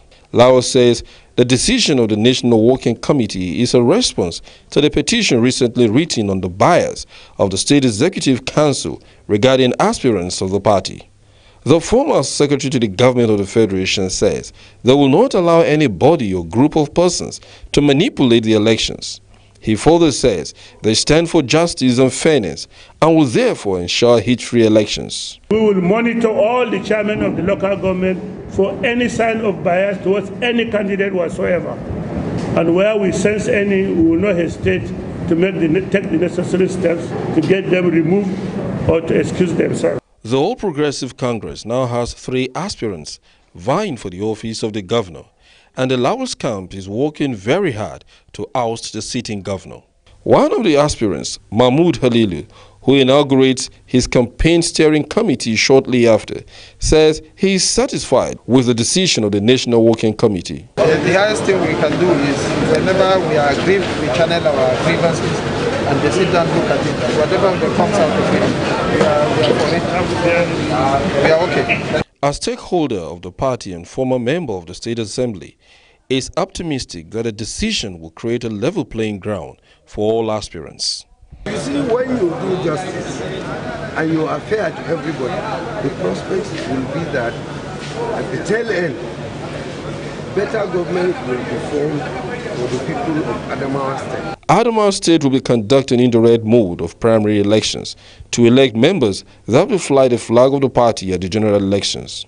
The National Working Committee has mandated the setting up of a Congress committee and has asked the 3 aspirants to nominate members of the committee.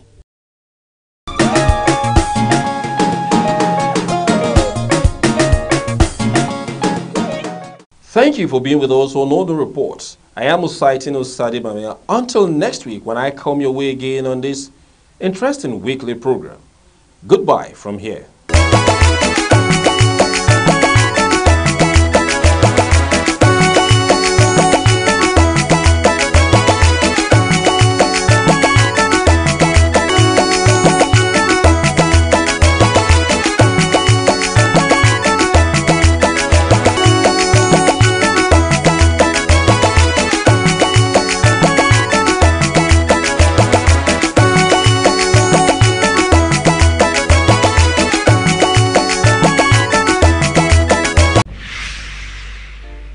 So what is 60 Minutes with Angela all about? It's not an interview. I like to think it's a conversation between 2 people, people making the news, people who are in the news, and those who become the news. And the whole idea is to inform, to educate, or to clarify, as the case may be.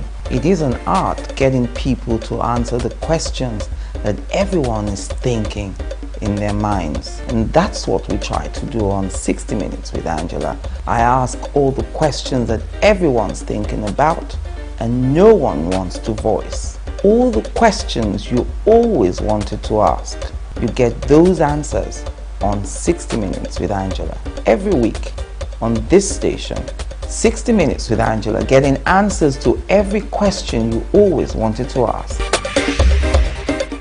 Hi, I am Anita Patrick, host of your program Abuja Today, that brings you highlights of happenings in Nigeria's Federal Capital Territory from the Office of the Federal Capital Territory Administration. I appeal to all of us citizens, leaders, politicians, and all to support this team to be able to restore the Abuja Master Plan. To the streets that involves every boy, every girl, every man, every woman, and every youth on the streets, unfolding of happenings in the nation's capital territory. Our challenge here is kidnapping, and the secret is there. It's a very short journey. You don't have to go as far as Abaji before you know what is happening in Kuji. All of us, we don't know, in short, we don't know where to put head, because definitely our children, they are hungry. So join me at this time on CoreTV as we take you on a tour on Nigerian seats of power.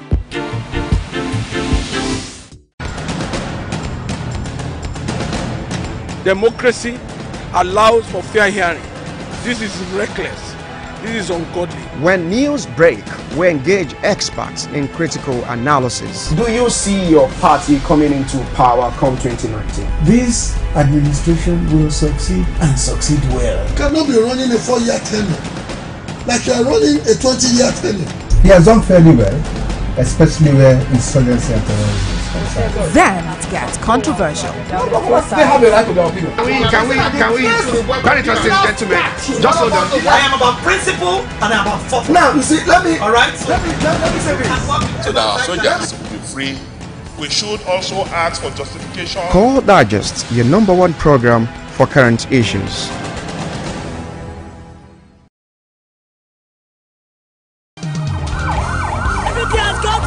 CoreTV News now live on all Androids. Hello and welcome. This is CoreTV. Download CoreTV News app from your Play Store. Click on the menu to see all our top stories from politics, sports, business, foreign news and live TV to watch us live on your mobile. I want to know why I should be believing them. You can also click on video to see all our YouTube videos.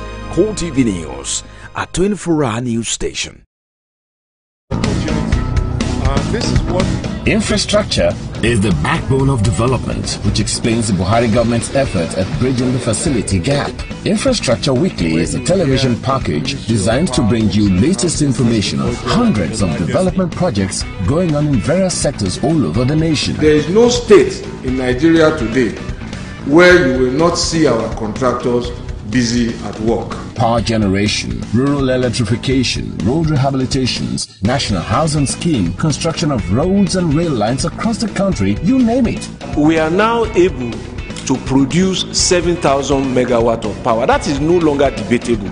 Infrastructure Weekly is Nigerians working together for a better Nigeria. So be better informed to take better informed decisions. Watch Infrastructure Weekly, showing on Channels Television Thursdays 2:30 p.m., NTA Network Wednesdays 5 p.m., and CoreTV News Fridays at 8 p.m. Infrastructure Weekly, making development known. From magistrate to high court, from court of appeal to the Supreme Court, we bring you the rulings, judgments on cases involving personalities, institutions, both low and high in the society. The learned trial judge said he has not even read the processes. From the way they are going, they will spend 20 days on a witness. I've never seen that kind of proceedings in my life. Join Basil Okafor on Legal Scope every Saturday at 2:30 p.m.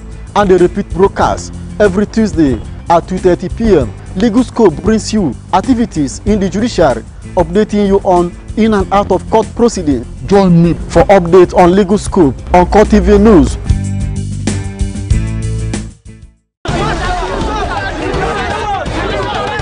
If you are not idle, nobody will probably come and encourage you to join their gang or the group. Yes. To keep Nigeria one is a must that must be done. Nigeria is not going to break. So if I want to buy this one now, how much you go sell this one? I will free give you 500. Sure? This one? Yes. This small banana? Yes. I know that Buhari can do it. He has a lot of plans. We should be praying for him. He's a human being. Anything can happen to anybody.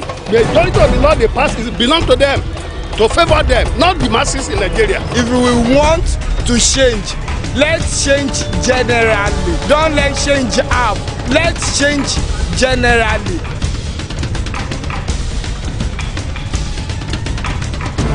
The people giving voice to the voiceless.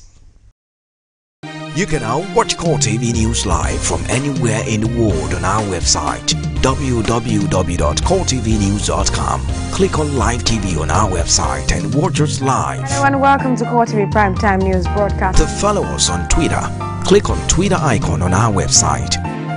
On Facebook, click on the Facebook and YouTube to see all our previous news production.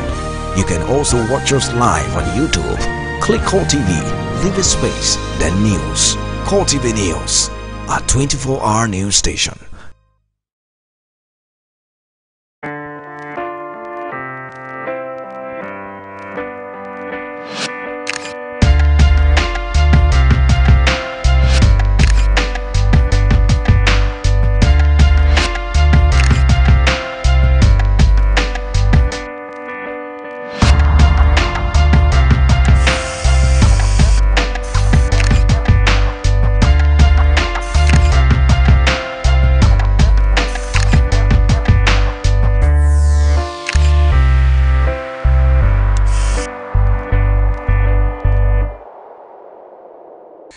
and welcome to another interesting edition of your program Abuja Today that brings you highlights of happenings in the nation's seat of power.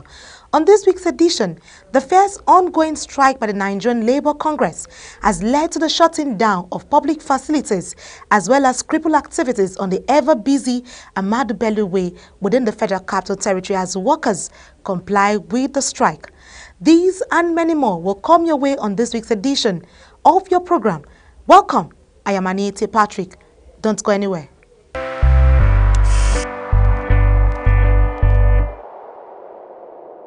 Gates to the various government offices in the Federal Capital Territory, Abuja, have been taken over by a new police. The Nigerian Labour Union, whose determination to enforce the industrial action it has called remains unwavering. Their mission is to make a statement to the federal government that matters of workers' welfare must be returned to the negotiation table. It is Thursday, or work day in the week. Going around the Federal Capital Territory reveals one thing that has been made clear on the call of the Nigerian Labour Union. Many workers have not turned up to their offices to carry out their duties. The few who did have no access to their offices. These vehicles are some of the evidence of those who turn up to work but can't access their offices. For these Nigerians, there are two sides to a coin. A favor, because when you walk like elephant, then you feel like a rat. You are just out of game. This is what the Labour stand on. You will not walk as an elephant and feel like a rat. No. When you walk as an elephant, you feel like a lion. Can I react to that issue? Because one, Nigeria is losing billions as I'm talking to you, if not trillions. If the oil status shut out in Port Harcourt, if the government ministers, as you can see in the FCDA today, the minister is not in the office, there's some further document that need to help even the federal government to make progress in administration, which is shut down now, which means it's not good healthy to the country. These union leaders believe the action is in the best interest of all Nigerians. It's all about the workers. So NSC is acting on behalf of the workers. The workers have been asking for salary, so a living wages. It's not what we are going home. We've been on this discussion back and front. So it's not about NSC, it's about the workers. The workers are only having a voice through the NSC to make a categorical statement. We are here to guide our staff. You understand me? So, and again, we don't want any hooligans to take the advantage, to penetrate into our premises. That's why you see us, we are here. We comply with TUC and NSC directive. You agree that security is everything. Even while we have shut down everywhere, if care is not taken, this might be opportunity for burglars, thieves, and all that. So that's why we have a security check in place.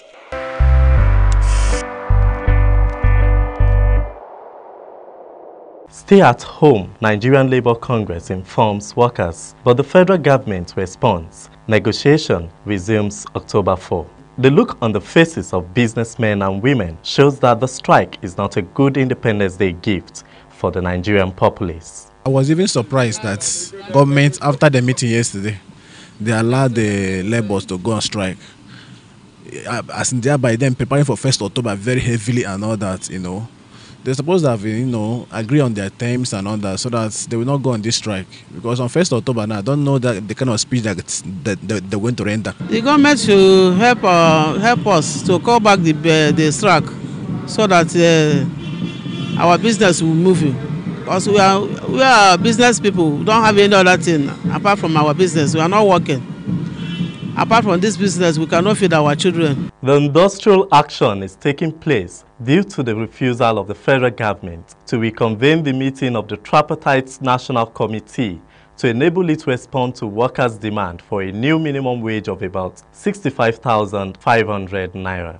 We are facing the risk of returning out of the recession, and now labor is going to strike, so it will cause a lot of damages, and it will also become, we may actually return back to recession.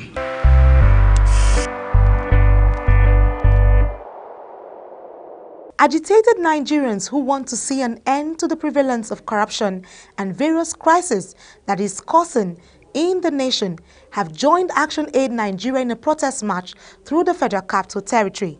The march is to register the growing support among Nigerians to stand against the monster of corruption which has undermined the nation's development. Now we get the power. Now we get the power. Now we be government. Now we be government. Growing dissent expressed by Nigerians either as individuals or collectively over unemployment, poor service delivery, inequality, rising insecurity, and wanton theft of public funds, the grappling effects of corruption, has birthed yet another march against the vice in the country.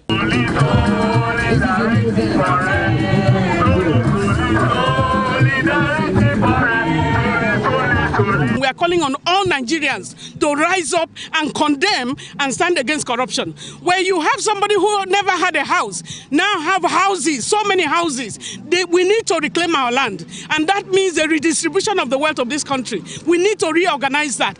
Because they are denying that, we are seeing so many people, many youth, Nigeria is sitting on a time bomb in terms of the unemployment rate in Nigeria. This is unprecedented in the fight against corruption, that the people with disabilities are the ones that are leading a protest of this nature. It shows that the government needs to strengthen its effort to fight corruption the more, because they felt or they feel it badly that corruption actually affects them disproportionately, and that is the take home for them. The only thing that will appease them, the only thing that will make them feel part of this country is when the policies and the laws and legislations that affect their life is being looked upon by the government. Strengthening citizens' resistance against the prevalence of corruption being implemented by Action Aid Nigeria expects nothing less than action, backed by commitments from governments. We need to reclaim our land, and that means the redistribution of the wealth of this country. We are crying for government for help so that our children can go to school. The government needs to strengthen its effort to fight corruption the more.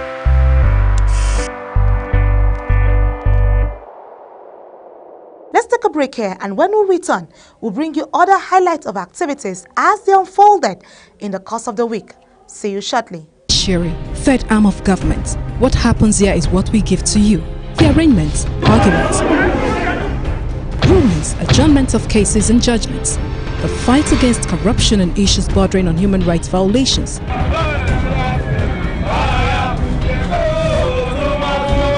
The doctrine of least spenders ought to have been respected, that no arm of government, however powerful, should take the laws into its hands as held by the Supreme Court. Justice is one way. It's either you go for justice or justice go after you. But I've never seen a situation where an individual is afraid of justice. We move from court to court to give you updates on legal matters, when they happen and where they are happening, going extra miles to get reactions from the parties, even when they're not in the mood to speak. No comment. Talk to my lawyer. Watch Legal Scope on CoreTV News at this time.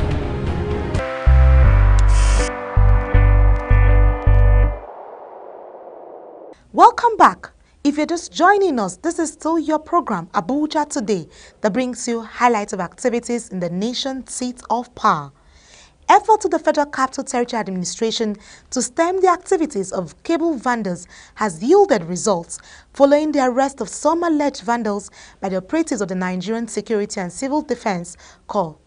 Parading the suspect to newsmen in Abuja, Commandant FCT Command Patrick Ukpan says officers of his command were alerted of the activities of the suspects 3 weeks before and have been patrolling the area with the aim of apprehending them. Adding that following a tip-off around 12 midnight, the suspects were caught by plainclothes security operatives.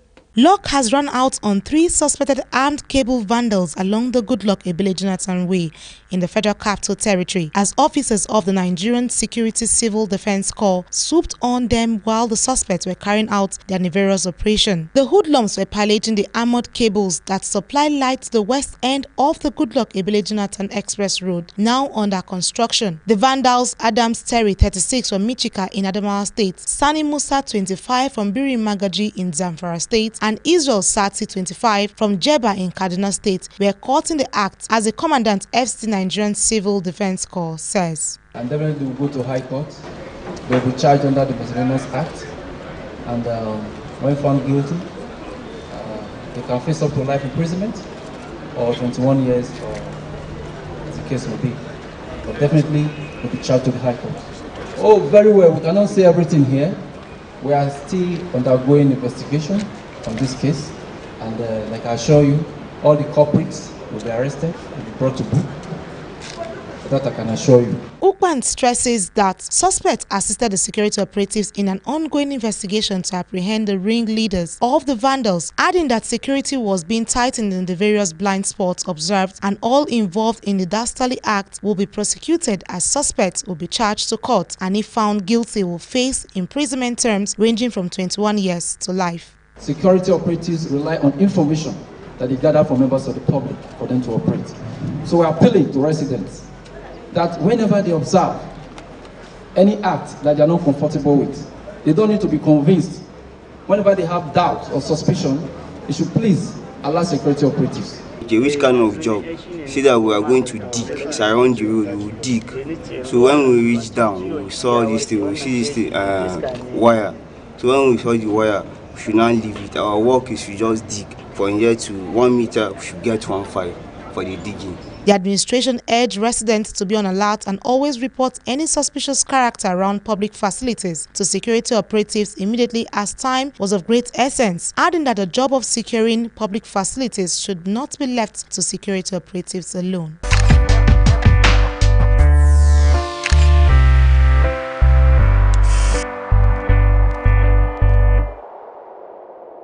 When nature calls, anywhere would be suitable to answer. But in modern time, conveniences are being put in strategic places for the purpose of relieving oneself. The story could have been true with a city like Abuja. Unfortunately, it is not so as public conveniences are hardly available, so when nature calls, most residents just face the nearest wall. About 46 billion Nigerians practice open defecation.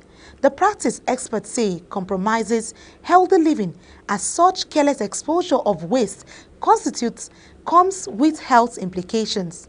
Stakeholders who say the practice is a strong reminder for the nation to try further towards the Sustainable Development Goal 6, which targets total sanitation through access to clean water. This meeting in Abuja is set to reduce the figure as the nation strives to achieve access to adequate, equitable sanitation and hygiene for all urban-rural communities to end open defecations come 2030. Former Country Director Water Aid on the Sustainable Total Sanitation Project says there are efforts already at building easy and affordable toilets for rural communities for easy sanitation, hence the introduction of Santropant wash toilets for the last 5 years. This government, with the current minister, has actually defined a national program that was mentioned in the introduction from the ministry called PWASH. That's the Expanded Partnership for Water, Sanitation and Hygiene. That program is looking to reach all of the states of the federation and to ensure that both the national government, state governments and local government, along with development partners and the private sector, jointly invest to address lack of access to water, sanitation and hygiene, and particularly deal with open defecation. He says urban cities with slums like Abuja will be the greatest beneficiaries as it will help bring an end to open defecations across different local government areas in the state. Hence, finance and workable environments remain key. Those people live, a lot of them live in the rural areas, but we also have some people in the urban areas, especially in slums around the city and so on. And so some of the demonstrations that have been shown are actually like community toilets, where people can go and pay maybe 10 naira to use a toilet or something like that. Again, using this technology. So it creates an opportunity for people to actually begin to run a business, a sanitation business, where they're providing a service to people who live in these areas because they don't have land. They live in multiple in properties that are occupied by many people. They don't have the land to build toilets. But if somebody can provide a toilet that is easy to clean and people want to use, then instead of going into the bush or using the gutter, they use these toilets and they pay a small amount. And so that's also the work that we were doing on the STS project, looking at the challenge also in the urban area. But that still needs a lot more work. And so I'm sure that's an area that will be expanded on over the coming years. Right. So this project was actually done in 2 states. out of the 3 states that were working on the sanitation on STS.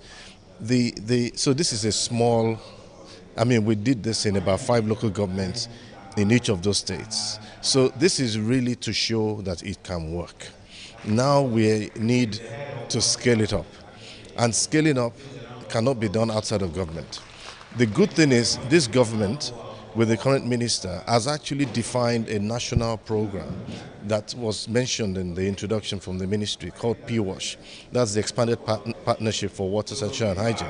That program is looking to reach all of the states of the federation and to ensure that both the national government, state governments and local government, along with development partners and the private sector, jointly invest to address lack of access to water, sanitation and hygiene, and particularly deal with open defecation. So for me, the key is that all of these different actors are working together. With the introduction of Satopan, the pit heat has been prevented with this lid cover in the Satopan, and people now go to pit toilet or wet toilet with ease and comfort without fear of toilet infection. It's for poor people in rural communities. One, it is affordable.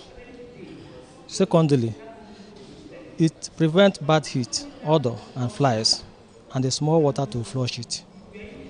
So, yeah, with this toilet, I prefer.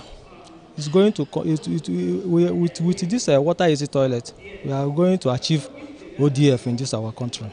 As part of action on the side of government, the Ministry of Water Resources is constructing sanitation facilities in public places across the country as its intervention program in improving sanitation and ending open defecations.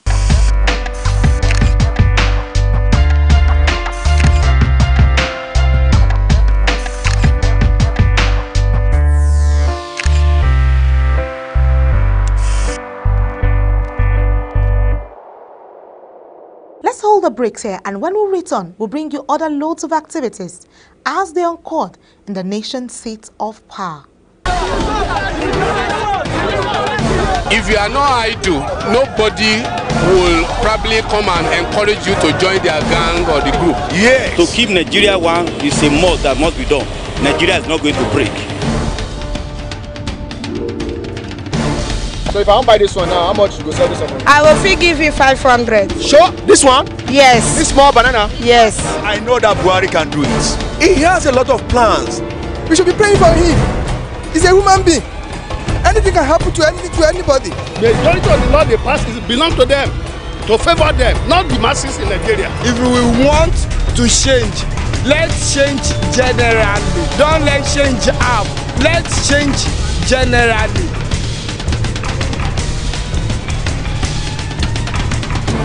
The people giving voice to the voiceless.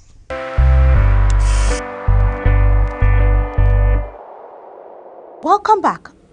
The level of poverty and social injustice meted out on women, youths and children has drawn the attention of different stakeholders together with a view to introducing a 3R strategic plan to enhance women leadership in humanitarian services.